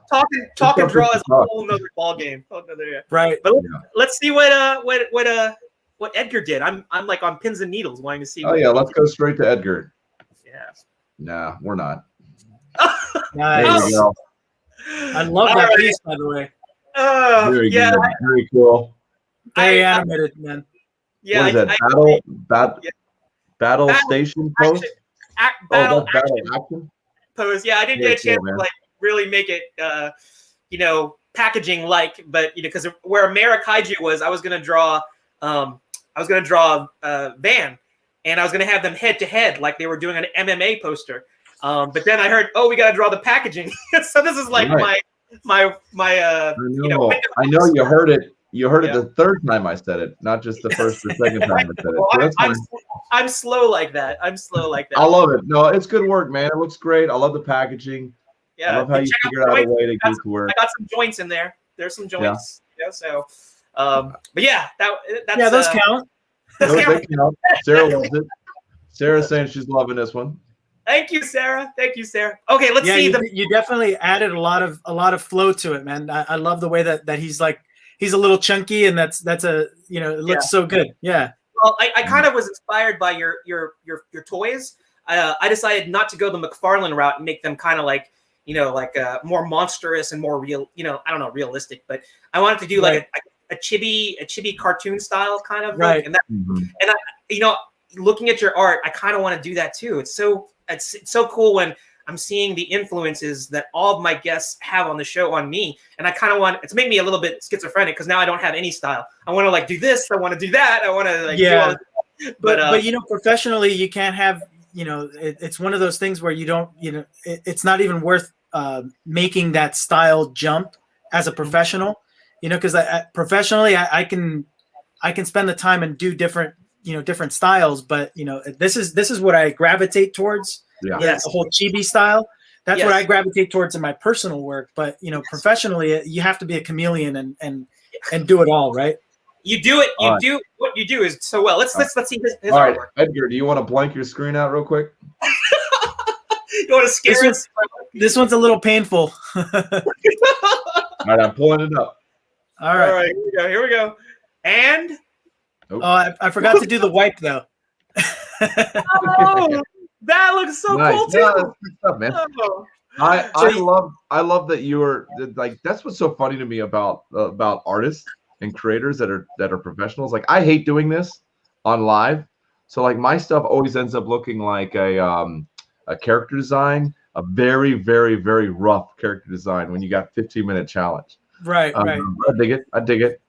I love. Yeah, because I think one of the things that artists really have to understand is when you're drawing and when you're coming up with a new pose, something out of your brain, you really have to do a lot of chicken scratch and kind of get there and get the volumes right, nail that down, and then you go in and polish and do all of the other stuff on top, and trying to compress all of that into 15 minutes is tough, but I think Jarrell did a wonderful job. I think Sarah and Marius, I mean, John, whatever, John.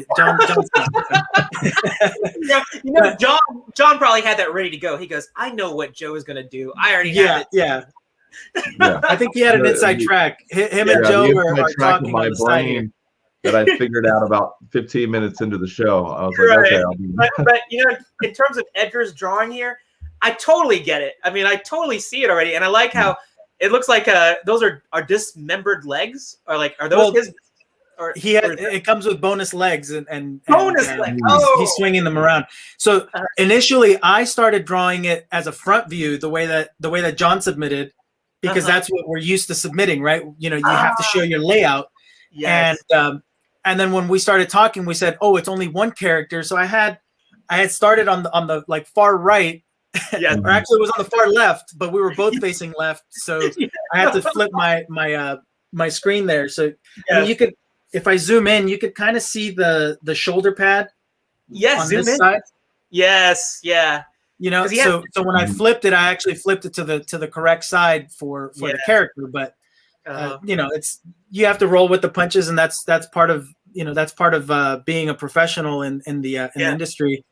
You're gonna get a lot of comments. You're gonna get a lot of you know what, I forgot this. I know, because I get what you're saying, because like you can show him both in the spectral form and show him with legs. But when I look at it as like he's so deadly that he's gonna beat his enemies with their own legs. That was so cool. And so there's a little bit of humor in here too. I totally love this. I mean, it's really just getting an insight in terms of the mind, because I remember going. I didn't go to San Diego Comic-Con, but I remember, like you were saying, that Mattel and Hasbro used to have booths at these Comic-Cons, and I remember going online to eBay and I bought the Hasbro, like I forgot what year it was. It might have been like 2015. Hasbro had a toy guide, and it had all sorts of artists that do like you. That are employed by like Mattel or Hasbro, and they did their concept artwork. And thinking back now, there was an artist in there that did a very similar style to you, and even there was an artist that did a graffiti style or like slap style. And it's neat to see those rough concepts and then how they evolve into what you see on the store. And I think that's just so cool. If I had a dad that I could go to the local toy store and go, hey, look, there's a toy that my dad designed. He was in charge of that. I mean, he must have the best show and tell stories at school. Dad, I want you to come to like daddy October Day, and you tell him all the things that you do. All the kids would be the end. They'd be like, man, I wish my dad was Edgar. That would be so awesome. And so Heidi and I, we're gonna get together and we're gonna figure out a way to get you some pencils, buddy. Yeah, take them from your niece all the time. Yeah. All right. So he says it was a gift, but he probably just walked in and like, oh, I need a pencil. Keep that stuff. Yeah. All right. So that was a super fun challenge. Thanks, Joe, for coming up with that. Let's move to the third drawing challenge, which let me go share my screen. And I purposely didn't show this because we basically talk about this character, Goatman. We talk about some of these other kaijus that are going to be showing up in future issues. I'm just going to like leave it here as a kind of like, to whet people's appetites in terms of like who they are, wonder who they are and stuff like that. But we're going to focus on this guy, which I found out his name is Busco. And Busco is he's a turtle kaiju. And this is the one where Gisrel, I think, your other the artist that fleshes out or refines your pencils and your breakdowns. So I wanted to show this. And actually, let me read. What did Sarah say? This whole 15 million? I was just saying she liked the whole concept. It shows her how to break down pages faster, understand what your weaknesses and strengths are when you're doing a full-on sequential page, and how to sort of hide, basic concept. It was good. It was a good statement. That's a I great didn't mean to interrupt. Continue. Yeah. Okay, Continue. no problem. So this is Busco, and just like what we did with Ike and Hero, I'm gonna give you the double task, Edgar, to kind of like tell us a little bit about Busco while we draw it, and that way you can kind of describe your design thoughts, what exactly the 49 means. I don't know if that means anything, but let's start the clock. It's 2:55 right now, Eastern Standard Time. You think 15 minutes? Let's do 15 minutes. Yeah, and so we'll go to my time 12:10, and we'll knock it out. I'm gonna disappear for 48 seconds. Don't anyone panic. Don't panic. Okay, so everybody take a screen capture if you're going to draw along with us. This is what Busco looks like. This is another picture of Busco, and I'm going to solo out for this last one so we can see the magic happen live. So Edgar, if you don't mind, I'm going to put your screen up front real quick, and it'll occupy the entire screen. So here we're going to go to add this to stream, and I'm going to solo it out right now. And Edgar, if you just want to tell us a little bit about Busco and his role in AmeriKaiju. Yeah, so Busco is one of the main villains, and he's the first one you're going to see in issue 1. Busco was one that I discovered very recently. and sorry, are we starting yet or no? Oh yes. Go ahead and start. Oh, okay, cool. Yeah. I'll start drawing as well. So Busco happens to be one of the monsters that I recently discovered on my from my end. He just sounded so interesting, and the lore that surrounds him was just so cool to me when I started reading about him. Basically, the story of for Busco is there's this small town in I think it's Kansas or I believe it's Kansas. I'm sorry, whoever knows about it's Churubusco. Town in Churubusco. Basically, there's a farmer. He goes fishing, and everybody in town knows him as like the town crier, and he comes up with these tall tales. And one day he comes into the local bar and says, "Hey, I just saw this giant turtle. He's the size of a VW bus or of a VW beetle, a bug." And and of course everybody in the bar is like, "Yeah, okay, dude, get out of here." And he takes to heart, and he wants to prove that this thing is real. So he goes back to this lake that he owns on his farm, and begins searching for him. Doing his hunting expedition for this monster turtle that he wants to find. And he goes so far as to drain the lake. Oh my gosh! I mean, this guy is desperate to prove that he's not lying. And he drains his lake. He ends up losing one of his tractors in there. The poor guy leverages his home to purchase diving equipment for a professional diver to come out and search for this giant turtle. Well, in the meantime, a reporter gets a hold of the story, and it makes national news. It goes on this rinky-dink newspaper locally, and it gets picked up nationally. So now you got all kinds of monster hunters in town. They're, people wanting to get a glimpse of whatever it is that's happening. And it just becomes this huge event around the town. The town ends up springing up, a bunch of different attractions and stuff based on the lore of this monster turtle. And in the end, unfortunately for the guy, for the farmer in question, he ends up losing his farm. He ends up losing everything because of this monster and the pursuit of this monster. And it's one of those slow burns where the poor guy ended up going bankrupt and all over the course of a couple of years because he was putting all this money into not wanting to continue being the guy that nobody believes. Right. So the symbolism that you see there really hasn't been anything. Excuse me. I don't know why my throat is so dry. It's obsession, like totally. Yeah, he's so obsessed with this creature that that it takes him to that degree where he's now broke, and the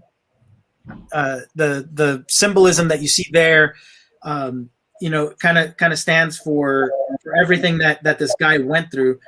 Like I said, he had spent all this money on this expensive diving equipment, and he basically blew all his money on that. And when the guy arrives, when the equipment arrives, they come to find that it's the wrong type of equipment. Oh my gosh! Really? So, yeah, I mean, it's like this guy spends all this money trying to get this thing going, and things just did not work out for him at all. And the 49 is the story. The story made national news in 1949, and that's part of kind of a little bit of a nod to the original lore. That and the diving equipment that you see on the monster is kind of that nod to, hey, this happened, it sucks, but it's something that happened to this poor guy. I totally get it, and I noticed that his shoulder pads are those deep salvage diver type helmets with the right. And that's there's a picture somewhere showing the diving equipment that he had ordered, and it was like it was made for salt water, and it would have gotten damaged or something, or the guy couldn't use it to dive. He had already paid for this professional diver to come out, and I mean, talk about a tragedy story for this one guy. So how does he work into I guess I don't want to go into spoiler territory, but is there a way that you're gonna how do you weave that mythology or that urban legend type thing into AmeriKaiju in terms of Busco and how he is there? So what I've done, again, there's that issue 0 that's gonna definitely get more, flesh out more of the details for him. But as far as how he and the rest of these monsters are alive, and why are they in his town? All of that is gonna slow. It's a slow rollout, but it's actually it has a lot to do with Ike's dad. And so there's a lot more that I can spoil. Don't spoil.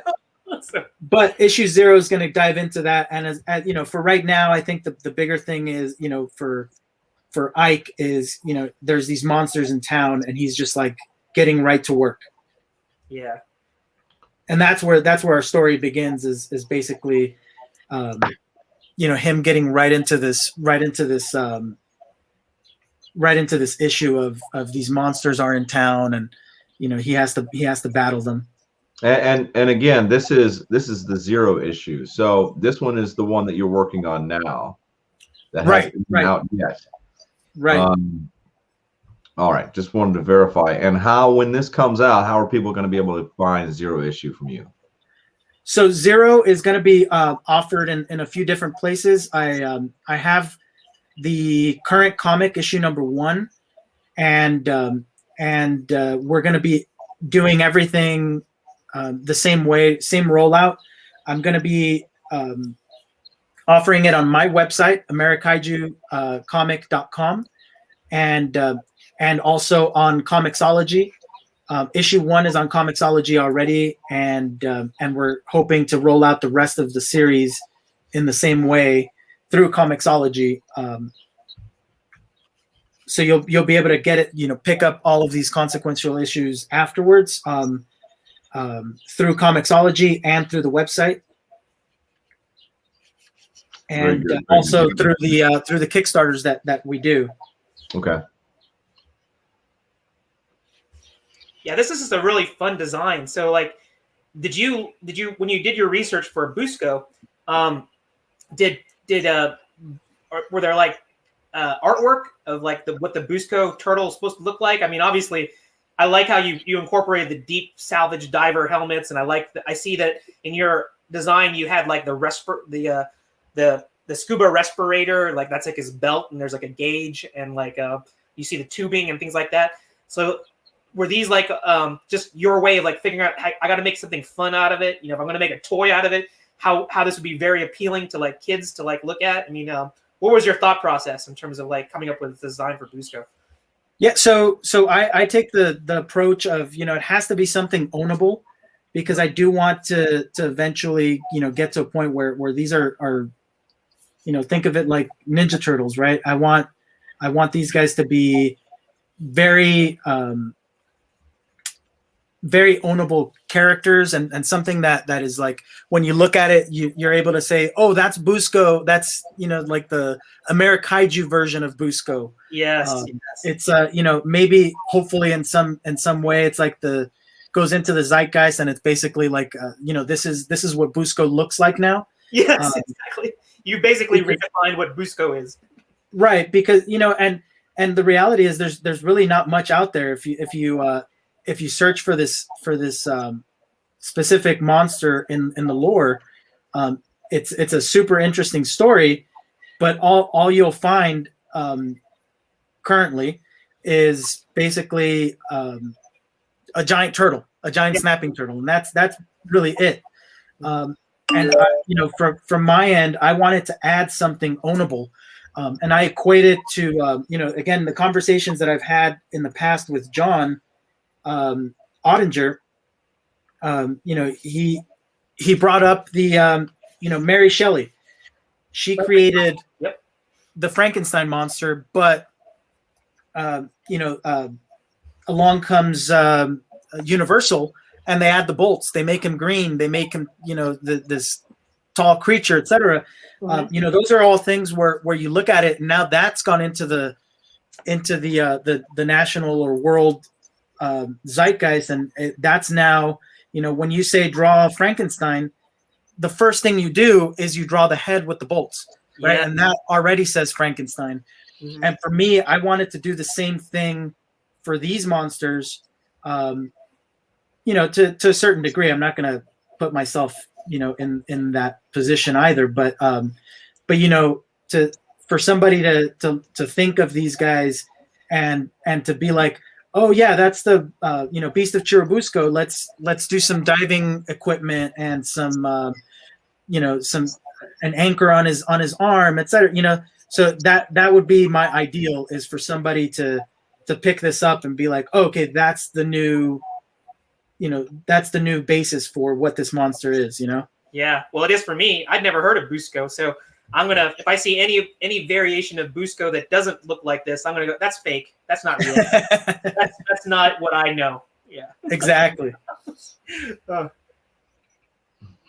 I think that's fun, because I think that's what you're doing with all of your mythology characters, right? You're kind of like researching them. You're figuring out that they have basis in urban legend and lore and mythology in America, but you're gonna do your own spin on it and do that fun spin on it. Where you create you're basically creating your own brand for these mythological characters, right?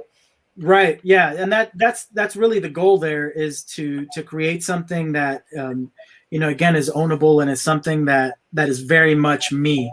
I look at all of these things, and I try and add my own flavor to everything that I do, and one of those ways is like with this guy, we're adding. Oh, my son just posted an image. Let's see. Oh, here, I'll share. Is he drawing along with us? Yeah, he is. Oh gosh, yeah, we definitely want to show that. But we don't want to take away from your drawing time. If you want to show it, we can show it. Oh, nice. We got it. Awesome. That is so cool. Yeah, my little man loves to draw. He draws along with me all the time. Mm-hmm. That's awesome, man. Sick. Oops. I need to transfer you over. Yeah, so that's my quickie explanation of the monster. I don't know if I deviated from your question there. Oh no, you definitely answered it. I think it's kind of cool because I think everybody it's I look at your storytelling or hear about it, and aside from like teaching moments that you can teach to younger kids and things like that in terms of consequences of action, things like that. Like I said, you're weaving in also like these stories from mythology, and it's like and these are American stories too, and cross culture stories, different types of things. I like how you're just really hitting like all different genres, all different things, and just weaving it into your story. So it's amazing that you can do that. Yeah, thank you. Yeah, I mean, there's so much. It's such a rich amount of lore out there. I mean, even from things like the Frogman. I forget where those guys are from. I know it's like Midwest, but the Frogman story is another one that's like, it's just so kooky and so very much American. There I don't if anybody's heard of the story, you can chime in too. But basically, the story is like there's a guy driving down the road, I think in the 40s or 50s, and he sees a light post in the distance, and there's this little person standing in the light, like almost like he's back turned to the light. So the guy drives up to him and is like, "Hey, are you okay?" And this thing slowly turns around, and it's a frog. What? It's a giant frog dressed as a man. Oh my gosh! I'm like, okay, that's creepy. The whole the story of it's late at night. It's a salesman traveling through this town, and he goes to try and help, and this thing slowly turns around, and it's like, "Oh, you're a giant frog," and the guy gets scared. The frog jumps up and over a bridge or something, and now there was also like some cops that had the similar experience with this frogman in this small town, and from there we get this lore of the frogman, but of course because it's lore and because it's just sightings, they describe what they saw. But for me, I'm like, okay, but what was he doing there? Why was he dressed as a man? Yes. What was he doing in the middle of of this of the street and on this bridge, next to this bridge and all of this, so those are things where I'm trying to fill in the cracks and kind of getting for Bounty Bullfrog. Oh, maybe, I don't know. I see Rick's comment. Yeah. So it's all of those things are things that I'm putting into these into the stories, into the comics, what I'm doing with the characters. I think that's intriguing because it's like you're pulling on a story that's maybe that some people are familiar with but not fully fleshed out, and it's like ripe with opportunity for you to build upon it. It's and you don't have to worry about copyright. Exactly. And the nice part is you get all of these really cool design prompts because for me, I'm like, okay, what kind of monster do I want to draw? Well, you start hemming and hawing, and there's all of this out there. The possibilities are so endless that your brain, as an artist, I know that for me, I need a prompt. I need something to like narrow down the view, the scope of what I need to be drawing. So when I do these things, I look at the lore, and whichever one like really jumps out at me, that's what I want to draw. Yes. And for me, I'm thinking of these things like the chupacabras was a big one for me because that's what I grew up with. I grew up getting scared by the Primer Impacto people. They basically had these. It's a Spanish show where it's like pseudo news, and they had this whole video about this creature that was like eating people, and he was eating goats and sucking their blood, and then it moved to cows. Eventually, it turned to people. And this whole time in the mid '90s, as a young man, I was like, dude, this thing is out there. That's crazy, And then they're hyping it on this pseudo news show, so you really start to believe the hype there. But again, there wasn't really a visual along with what they were describing. They were just describing this dog-like beast with red eyes, and there were a few artist renderings over the years. But at the time there wasn't anything, So I started drawing what I thought it was like, and and then fast forward to a couple of years ago, I pulled out those memories. I was like, oh yeah, I want to draw him like this, and like add some bat wings, and what else could he be or do that would help with the look, and help with making it not just the chupacabra image that you see out there already, which is basically like somebody photoshopped a dog, a mangy dog, and and did their thing on it. How do I make it like Busco? How do I add some elements of of Edgar's AmeriKaiju world, right? And so hopefully I've done that. I've done my job well, and people dig the style that I'm using for these guys. My son definitely helps me a ton with these things, because he comes up with some really kooky, crazy, off the wall comments, and I'm like, no, you know what? That actually works. Let's make him a clown. What if he were a clown? That adds to the horror part of it. All right, guys. So we're gonna change it up. Go ahead and do pencils down. No warning. Pencils down. Okay. All right. Pencils down. Fantastic work. I've been watching you guys killing it. We'll go over your guys' stuff first. We've got 2 right now in the art show. Oh, nice. We'll look at them afterwards. You guys are quick. So Sarah and John, they're both knocking it out. If anyone else wants to put in the art show, go ahead while we're going over to Gerald's and if I can talk, Edgar's. And then we'll take a look at art show. So we'll start with Gerald's. I'm first. All right. So look at that solo layout there. Gerald, great piece, man. Thanks, man. That just goes to show when you're properly inspired by great art and a great guest, this is what happens. And I totally like when you're telling me the story about Busco, I was like, oh man, I gotta do this, I gotta do that, and I always like doing extreme like perspective, and it adds to like making him more hulking. So I love it. Yeah, so it was fun. You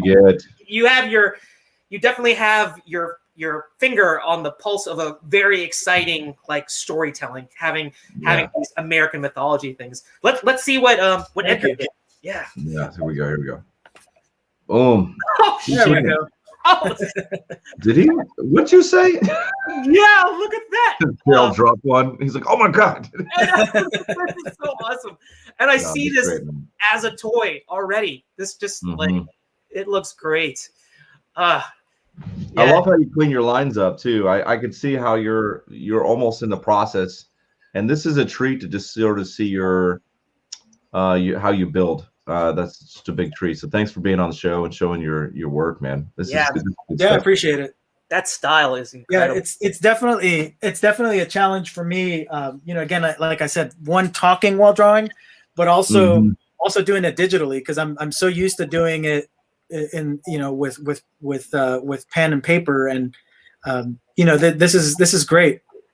Yeah, it looks awesome. It looks awesome. And you know what? I almost think you should do a Busco Darth Maul crossover. And because Alfred Pennyworth, aka Brett, he has his icon has Darth Maul. I could see those horns, and you could put the face and you could do the crossover there with Star Wars Busco. Darth Busco. I think he just made my son's day. That's so cool. All right, you still have a finished piece, by the way. What was that? Well, I don't have. I haven't printed the piece, but let me see if I can bring up the image. Yeah, let's see it. I'm gonna have to dig up from Oh, do you want me to hide this while you're doing that? Yeah, we don't want to like reveal your whole desktop or something like that. Here we go. Just let us know when you're ready, and we'll check it out.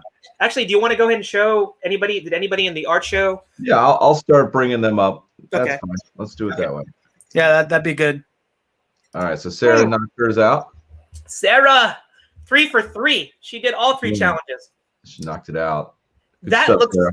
I could see that as the action figure too. I could see joints and everything. Looks very, very cool. Very cool. Well, that Steph Wilson did not draw that far challenge page. Thanks, Steph Wilson. Oh, John. John did his deal. Check that out. Nice. He has like a dragon-like quality. I got a little bit of a like he's coming after a princess or something kind of vibe. Like Bowser. He's like Bowser. Bowser. He's a Bowser character. Yes. I love it. That's so cool. You got a little Bowser vibe. I love it. Thanks, guys, for sharing. John, obviously, you're going to be a part of the show. This is great. I appreciate you being part of the show. I love how this is a community that everybody knows each other. And at the end of the day, are you good people or not? You make friends. You work together. Sometimes you work long times together. Sometimes it's on one project. It's all about being good people and working together. So it's cool. Yeah. A lot of fun that you're on the show. Thanks for Sarah for drawing along with us during the entire show. And we do it every single time, guys. So if you want to have your artwork shown, just draw along. We'll broadcast it. So I thought we were going to have one more, but it doesn't look like it's going to be the case. So I'm going to take this off. Okay. And then maybe next time I'll draw along. And then I would love that. Or get Logan. Get Logan to draw along. Yeah, Joe's Logan is a phenomenal talent too. Yeah, he'd love it. All right, here we go. I think we're good, Edgar. You ready? Yeah. Okay, let's show Edgar. Look at that. So this is this again was for that art show that I did with the Power Rangers, and and you have them here playing cards. This was actually one of the first lino cut things that I ever did. I ended up doing this guy 3 times over. You can do it in your face. Yeah, that's right. Yeah, so you guys are getting the benefit of the final correct piece, but I don't know if you can even see this, but it's a big piece. I wish that I was eligible to get this. No. We're gonna and you know what? I guess what we'll do is let's Edgar. I'll leave it up to you. You saw we had some fan art here. If we had lots of people that were commenting. We had some really good questions from in the comment field. I don't know if you want to decide now. You don't have to decide now. You can go through the comments field because we want you to just like with all of our guests after the show. Love for you to go through the comments field and maybe go into further. Yeah, there doesn't have to be live. You can reach out to whoever you want, however you want to do it, Edgar. Yeah, if you want. Good. Yeah. I think let's go over I'll go over the comments and see where we're at. But I think I have somebody in mind already. Okay, good. What we're gonna do is we will when you're ready to announce it, we will just do a post on ComicsCast, and then of course we'll get their information. So that way we can give that to you and you can send it to them because we want to keep everything private and make sure that it goes directly to you. So that this is your chance, audience. If you want to get some questions in, you want to get in the comment field. Yeah, you want to throw a bunch of comments. Now we get 800 comments in a row. You're so good. You're so awesome. Please give me the artwork. We want people to do that. And if you can whip up a new drawing before we get to the end of the show, that would be cool too. But even better. Yeah, even better. So basically, I just wanted to, that concludes our live drawing part of it. And what I would like to do, Edgar, is, we got to see that giveaway art. And like I said, he's going to announce who that's going to be. And then I'll put the two of you guys to whoever the winner is. I'll put that in touch and then we'll announce it on the ComicsCast Facebook page. So do that. And what I would like to do is let me share. Let me go stop this and share. I want to kind of retread what is really cool that just happened so recently, which is this. Oh yeah, this is already funded. It's funded already, but you can still get it. You can go to you can contact Edgar at those links or that scrolling ticker. You can find out how you can get a copy. Now this Kickstarter is already finished, but you can still get that issue. But I really just for the record, he's Rick is disqualified. He didn't show up to work today. Yeah, I think. Oh yeah, there we go. So Rick even replied. I wanted to talk about this. I was chatting with Edgar in the I guess the last like few days of the campaign, and I was like, I want you on the show. Unfortunately, we can't get you on until afterwards, but I was nail biting until the very end because Edgar he was like within like I think it was like 3 days. It was still like I got $1,000. I still got to clear like in 3 days, and it happened because people believed in Edgar, and this is what I want to focus on too here. Not only is it funded, he had 71 backers. Now I've seen like bigger campaigns that had bigger dollar amounts but have fewer backers, and maybe those fewer backers were like everybody's like maybe that creator had like 20 family members and they all backed him. Right. I look at the 71 and I know, Edgar, you probably have a big family like me and like Joe, but I have to say that probably of these 71 backers, there's quite a few people that don't know who you are. They just saw the artwork and they decided to invest and support you. And that says so much. And the fact that people believed in you in those last 3 days to get you over the finish line, right? Phenomenal. How did you feel when you were when going through this? Well, I think you summed it up. It was definitely a nail biter. The whole time I was thinking, it's such a great, not tooting my own horn, but it's such a great story, I think. And the concept is very different from anything out there. Why isn't it getting anywhere? And really, it comes down to the marketing or lack thereof that I put into it when I started. I started and it was just like, yeah, okay, I'll put it up, and of course it's on Kickstarter. Somebody will find it and help spread the word. But even though I was prepared to do social media posts and stuff like that, it just wasn't happening. And I was fortunate enough. I was approached by another friend that said, hey, these guys over at Inked. Ink Marketing, they can help you out. So I reached out to them. I think I was maybe 14, 15 days into the campaign, and they were like, well, look, man, I don't know how much we can do, but we'll give it a shot. We'll see where we can go, and let's take it from there. And they came in, and I think it was maybe midnight that night. We were chatting back and forth, and Kevin Giat was like, hey, you know what? Move this around, change this. Let's shift these things around. And it made a world of a difference for me to have this thing be more readable. And then he helped spread the word, on Facebook, on basically all the social media platforms that I was unaware of. And really that at the very end helped to gain awareness. And I think more than anything, to stay out in the world beyond just the campaign, because the campaign, I said it over and over, but the campaign was not to decide whether or not this thing lives. Mm-hmm. I'm going to decide that, right? I'm the one paying for it. All of this stuff has been paid for by myself, by my personal company. My buddy Manuel and I started this company, and we have this vision of where this is going. So whether it lives or dies, it's going to live. It's going to move forward. The campaign was one for awareness, of course, but also the bigger part was to make these things come faster. If I use my money, it's going to be one comic every 3 or 4 months. Mm-hmm. But if we're using the community money and they're able to help us out by showing us that there is a need for this, that there is a niche for it, then I can, now with that money, I'm able to turn around and make this happen on a bi-monthly basis. May not be the speed that I think, we need for these days, but mm-hmm. It's definitely faster than I would have been able to afford. I think bi-monthly is pretty fast for an indie company. And if you're able to do bi-monthly, I imagine your backer is going to keep getting bigger and bigger. Yeah, I'm hoping. your buying power and purchase power, selling power is going to be highly increased. Because that's one of the downfalls of indie right now. It's just not having the fast enough turnaround for people to be able to back books. So right. bi-monthly is super fast, man. It is.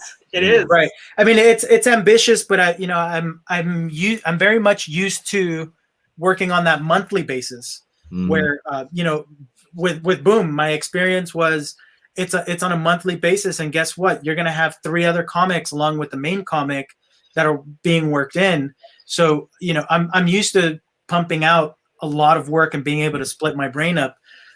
So thank God right now it's not 4 or 5 comics. It's 1 comic and my freelance work. Right. So there's still a balance between those things, but and you also have a way of your art directing and you're managing, you're delegating your responsibilities. So that way, you have a team, a super talented team that is in sync with you, with your vision.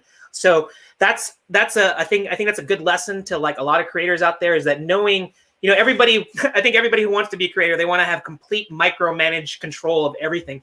But if you find a team that shares your vision, that is talented like you have, and be able to that way you can do your day job. You can still be a father. You can still go after your dream, which is AmeriKaiju, and be able to get, do your day job, just everything. You can still handle all that, and it maintains your sanity, and you have success. You're right. It's a good formula. It's a good formula. Yeah, and Sarah's also talking about the fact that there's a lot of stuff out there as far as being family friendly. So there's a big market, and you have a wide open range of your storytelling, but I think at the end of the day, having it user friendly for kids is going to be a pretty big one. And it's not like childish. Like the entire look and feel of it is very approachable for all age groups. It's just good. And I'm going to say again, as the audience, right? I went to that campaign. I didn't know you, honestly. We didn't know each other. I haven't come across your work until today. And then I was like, oh, I want to back this campaign. It's already done with, right? So again, if you're just now watching, we're gonna have to go to your website, right? So if I want to back your book, buy your book, it's not backing it. Now we're buying it direct, right? So I can get your book, go to your website right now and go get your book if I wanted to. We need to get that in a link on our chat so people can just go directly, because that verbiage is tough. AmeriKaiju. Well, you know what? It's with the spelling. Can we get a link in the chat there, Gerald? Can you? Yeah, I'll go ahead and I'll copy and paste it from. Let me hide there this. You go. Link that in, baby, and then people can just jump in there and buy away. These books are great. Thank you, man. I appreciate that. All right, so let me. There we go. Rick's fast, man. He wasn't in the bathroom for the last 5 seconds. No, he got .com. That'll work. All right, very good. Yeah. And so I love the idea that we're going to be able to look forward to a bi-weekly, maybe even a monthly if you're about bi-weekly. Sorry, bi-monthly. I was like, not bi-weekly. Oh shit. Yeah, of course not. Yeah. That's awesome. I mean, we're looking at 12:33. All right. Yeah. So being the barbinger, not the word. Harbinger. Harbinger. Thank you. Harbinger of Doom. Yes. We got to look at the time format now. All right. So we have to start. We're gonna start wrapping it up. Put a little bow on top. I could talk to Edgar all day and stuff like that. You guys are cool. Yeah, we're cool. Thank you. We were treated to like some really cool artwork, and to hear your story, phenomenal. So this is where Joe and I will start getting a little teary-eyed, because we're gonna have to start winding down the show, and we're gonna have to win or give a fond farewell to our guest today, Edgar Pasten. So this is what we call the Oscar speech part of the show, where I hand the mic back up to you, Edgar, and you pretty much can give your final thoughts, your thank yous, whatever you want to do. So the mic is now in your hands. Thank you. Yeah. So I think first of all, thank you guys for the time, spending with me and chatting. Like Jarrell said, I think, it's a really comfortable conversation, and, I can definitely talk for hours. So it's a good thing that we're on a time crunch here, but definitely thank you to you guys, the Comic Cast crew. Rick, I'm sorry I didn't get to chat with you directly today. But thank you for chiming in anyway. Everybody that chimed in, thank you so much. And especially to the Kickstarter backers. I mean, if I could reach out and hug you guys right now and there wasn't COVID to kill me, I would. I definitely would. So yeah, thank you guys very much for backing the campaign. It definitely makes a big difference, not only in the amount of content that I'm able to put out, but also the speed of it. That's the biggest thing. You know, the speed at which things move these days. I equate it to Netflix. I don't want to be that show that gives a big push now and then you don't see it for 2 or 3 years and you don't care about it, right? I want you guys to follow it along and hopefully contribute to it as well. So thank you guys very, very much for that and the platform to speak to it. That is awesome. We're here for it, brother. Yeah, we're here for that. Great job. Thanks for having it on Comixology. Sort of paraphrase a little bit. That's how so many people get access to it. So just saying thank you for your options. Perfect.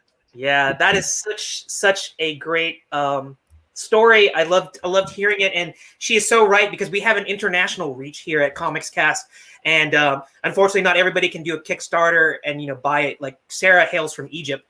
Marius is in the Philippines, so it's not always easy to get some of our guest work out internationally. So it's good. Right.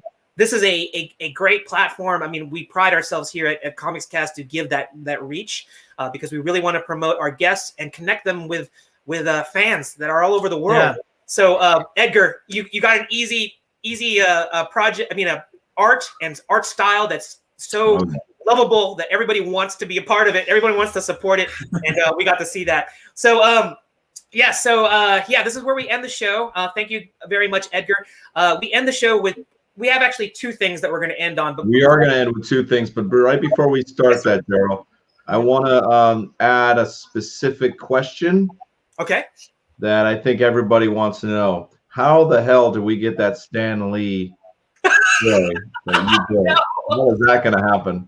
I think you probably can take an order for 100 of those because I think everybody wants well, you know what's funny that would have come in. That would have been wonderful news like 10 years ago. Oh, no, it's 10 years yeah, old.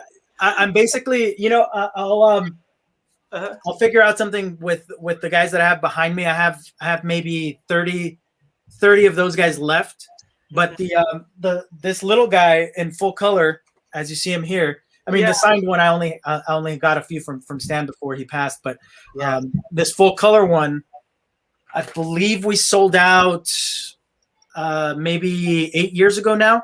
They stuck around for quite a while, and the contract ended.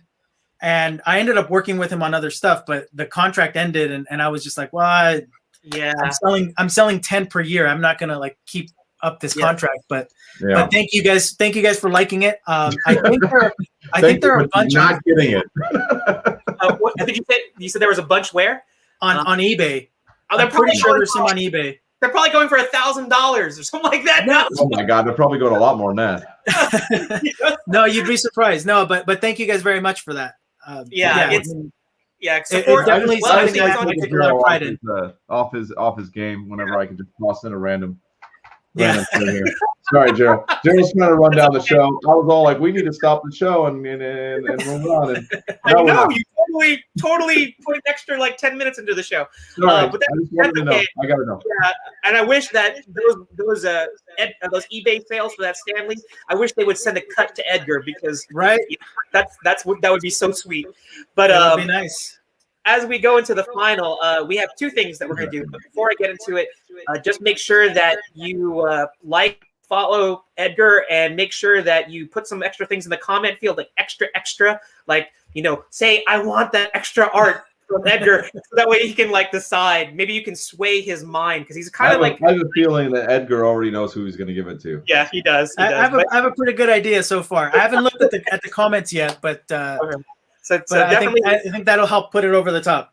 Yeah, so definitely light that up because you could still have a minuscule chance of persuading Edgar. But as we go into our final, let me go ahead and I'm gonna share first of 2 things. Let me get that up here real quick. And the first thing that we would like to share, which is here, okay. And like we end all of our shows, this is. Let me pull up the banner for this. This is Golden Fight, and Golden Fight is an organization, a charity organization that I like to say is big enough and small enough at the same time. Small enough in the sense that they are not nationwide. They have basically focused their approach or their area of influence being the Mid-Atlantic region, which is my neck of the woods. It's Virginia, Maryland, D.C. And in terms of big, how they are huge is what they do. Golden Fight is an organization, it's a charity that helps families that are who have children that are going through really difficult illnesses, like cancer. And when the family is focused on healing that child, getting treatment for their child, inevitably they will incur financial difficulties. And that's where Golden Fight comes in. They are huge in this respect. They can proudly say that 97% of the money they raise goes directly to the family. That 2 to 3% that they do have to use is for administrative fees. A lot of the leadership, and they don't take salaries. They do this on a volunteer basis because they know how hard it can be. They've either have family members who have gone through the same situation, or they have friends that have done this. So they're a great organization. We are not financially tied to them at all. This is just something that Joe, my partner in crime up here, he's the guy. He's friends with the leadership, the individuals that run Golden Fight. And we just want to bring awareness to them. So if there is a charity that you're thinking about supporting or just want to know a little bit about, please go to goldinfight.org, check them out. And by no means is it something that we want you to say, hey, you got to support them. But I think that if you find it in your heart and you have some extra money that you'd like to put towards a worthy cause, Golden Fight is one of them. And I'll say again before we bounce to the next thing, we are not connected at all with Golden Fight. It's just something that I believe in. Gerald has decided to believe in it as well. And however we can, amplify them, that's how we do it. Now, the second thing before we move to the next thing, the final message, we have a couple of people that are now buying, just to let you know, they're willing to not eat to get that figure. Just for the record. Oh, okay. I was gonna say, I don't know that. Hey, but now you guys were mentioning the Golden Fight. Let's maybe put this guy up on eBay, and whatever we make, let's throw towards Golden Fight. Hey, my gosh! I'm gonna put that everywhere across everywhere that we can post. Let's do that. I love it, man. This is not only my artwork, the Stan Lee figure here, but it also has Stan's signature. So these are some of the last signatures that I got from him. That is all right.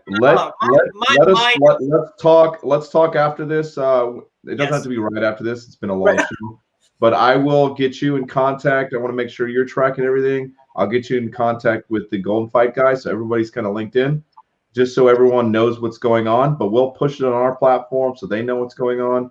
That would be, that's awesome, man. That's awesome. Yeah, it'd be good. In my way, contribute in some way to this, because I heard what you were saying, and it makes a big difference. That is awesome, that is amazing. Wow, we need more Edgars in our lives. That's all I gotta say. That's tremendous. So and Rick said it in his eloquent way. Yeah, we'll leave it at that. You guys can read it. My boys are watching, Rick. Yes. So again, and while I'm saying that, hi boys, thank you for watching. I love you, and my beautiful wife. That's great. All right, yes. One last thing. I know we're last thing after one last thing. Let's talk about this last bit. You need me to share my screen, Gerald, for this portion, or do you got it? I have the graphic, but go ahead and have yours ready to go, because I'm just going to show. Okay, you go ahead and bring up the graphic, and then I'll bring up the link. Right. So let me bring up one more thing here, and here we go. All right, so this is something that just recently happened, and it's affected us very much so, because if anybody has been watching Comics Cast Let It Out in the last year, you've been introduced to a phenomenal talent. He's been a guest on our show. He's a friend of Comics Cast. He's a personal friend to me, and I've had many discussions with him. His name is Mr. Roy Mercado. He's in the Philippines, and I've gotten the privilege to know him and his family. And that being said, in the last week, I've become very much aware of some very unique challenges that his family is experiencing. He has 2 children, and one of his youngest is a girl named Hannah, and unfortunately, she's has some health challenges. Those challenges, we don't need to go into details. It's just that she has very serious challenges right now. And Comics Cast being the community that we are, we promote our guests and independent artists, community, whatever. That is one part of it. But the other part of it is that we really love our guests. And this is an opportunity for, if we can be of help to our guests in their time of need, we want to be there for that. And so there's two things that we're trying to do right now. And one is we're doing a GoFundMe campaign, and that's going to be set up within the next, I want to say 24 hours. We're going to be setting it up. You will see it on our Comics Cast Facebook page, and the details will be all outlined there. It'll be a GoFundMe campaign. It'll give some further details about Roy, about his wife Nomi, his daughter Hannah, and the GoFundMe campaign will go directly to him. We are not any money that's our account has no link to his. Let's be very clear. It goes directly to him. It's going right to Hannah. Has nothing to do with us. We made it. Rick was great. He set it up. Rick was all over this as soon as he found out, and so big thank you to Rick for doing that. So that is one way that we'd like to help. So that look for that link. It will show up probably in the next. I would say by the end of the day, you'll see that on our Comics Cast page. The other thing that we're going to do, Joe, I'm going to turn it over to you, and you can talk about it. I will talk about the third thing, but you talk about this. Yep. All right. So this is the other thing. Just so you guys are tracking. So we're still building the GoFundMe. Should be hot by the end of the day. That's the one way to directly contribute, support. But the other way I'm looking at doing it is we built a show for next weekend. This is the first paid show we're going to do. This is not some sort of thing that's going to Comics Cast. Every single penny that we do is going to be to support him. So no way is any of this going to come to us. So every penny that's going to be going to the show, it's a $10 show, and it's basically just saying, look, we're a community. We can support each other. Here's one way to collect, and then at the end of the day, next week we can we'll have him on. We'll chat a little bit about maybe what's going on with him and his daughter. See, we're just as a way of like just communicating, however much he feels like communicating with the audience. But as the biggest thing is just saying thank you to you guys. We'll have like we already know, we already have the GoFundMe. We'll have that going all week, and as well as this show. So every penny that you guys pay going to that show, it's not about how do we draw you guys in to pay for this show. It's really more, do you want to contribute, support him, and then we'll just have a show at the end of the week to just sort of chat about it. All right. So that's how we're sort of building a way to support as we can, as we have this community. All right. So go to Comics Cast. You're already here on Facebook. It won't be on YouTube, specifically on Facebook. And then just hit that interested bell, and it'll take you right to the page. You can pay whenever you want to, and then we'll just sort of chat next week. So that's an option for you guys to support as you see fit. Yeah, and I encourage you to look forward to that on Saturday next week, or next weekend. Yep. Yes, at 1. I think the time is 1 p.m. Eastern Standard Time. It's and then make the adjustments in terms of whatever time zone that you're in. But we're going to post it to the web to our Comics Cast Facebook page, the further details. Now there is a third thing that I would like to put out there to any artists that are out, that are watching this show. I've already done it, and I know that Rick and Joe are going to do it as well.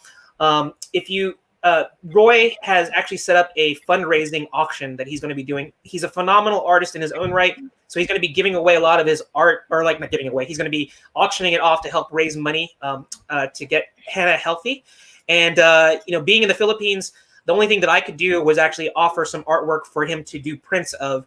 I've already submitted it. I know Joe is interested in it too. Rick has already decided to it. So this is a call to arms. It's basically if anybody wants to also contribute art to this auction, you can do that as well. Just be in touch with me, and we can figure out making sure that it's press ready, it's high resolution enough, and then I will be in charge of getting that art to Roy. So if you're interested in helping donate art for him to do prints to help raise money for Hannah, that would be great too. So I see Rick has jumped in here too. I don't know if Rick wants to close this out. Do you want to say anything, Rick? Yeah, I just wanted to say thank you to the people that is already going to join to the Facebook event, and I'm also going to announce that as a sign of thank you for people joining in next event, I will do a raffle for a free quick sketch of your own character by choice at the end of the show, and find a winner of all people that has joined. Awesome, man. That's awesome. Yep, I love it. This has been a really great show just for us to sort of launch into ways that we can support people. I'm still blown away by what Edgar's doing. Like, I can't even, like, I'm still emotionally on a high for that. So let's make sure that everything gets out there and that we can message as best we can. I think out of everybody who's here, we could spend a few days to make this work and reach out to the right people. So Yeah, good sure. stuff, great stuff. However we can help the community, that's what it's all about. So it's going to be great. All right. So at some point we have to say goodbye, though. Go ahead and close it out, Gerald. Yeah, before we close it out. Gerald's not in charge, and Rick's not in charge, and Joe's not in charge. Edgar's going to shut down the show because he killed the show today. Edgar, go ahead, close it out, anchor it out. This is Comics Cast X, Y, and Z. You've been watching. Peace out. Yeah, what he said. That doesn't count. You got to do it over again. Yeah. So definitely thank you guys for watching. You can follow social media handles are all at AmeriKaiju Comic across all platforms, Facebook, TikTok. I don't know what I'm doing on TikTok, but Instagram. Nobody does. You can follow us there or at the website, AmeriKaijuComic.com. So it's all AmeriKaiju Comic. So if you look for us, you can find us that way. Thank you guys so much for watching Comics Cast. And I don't know what episode number this is, but we don't either, so it's okay. There you go. Even better. All right, guys. All right. Take it out. Thank you guys so much. Take care. What?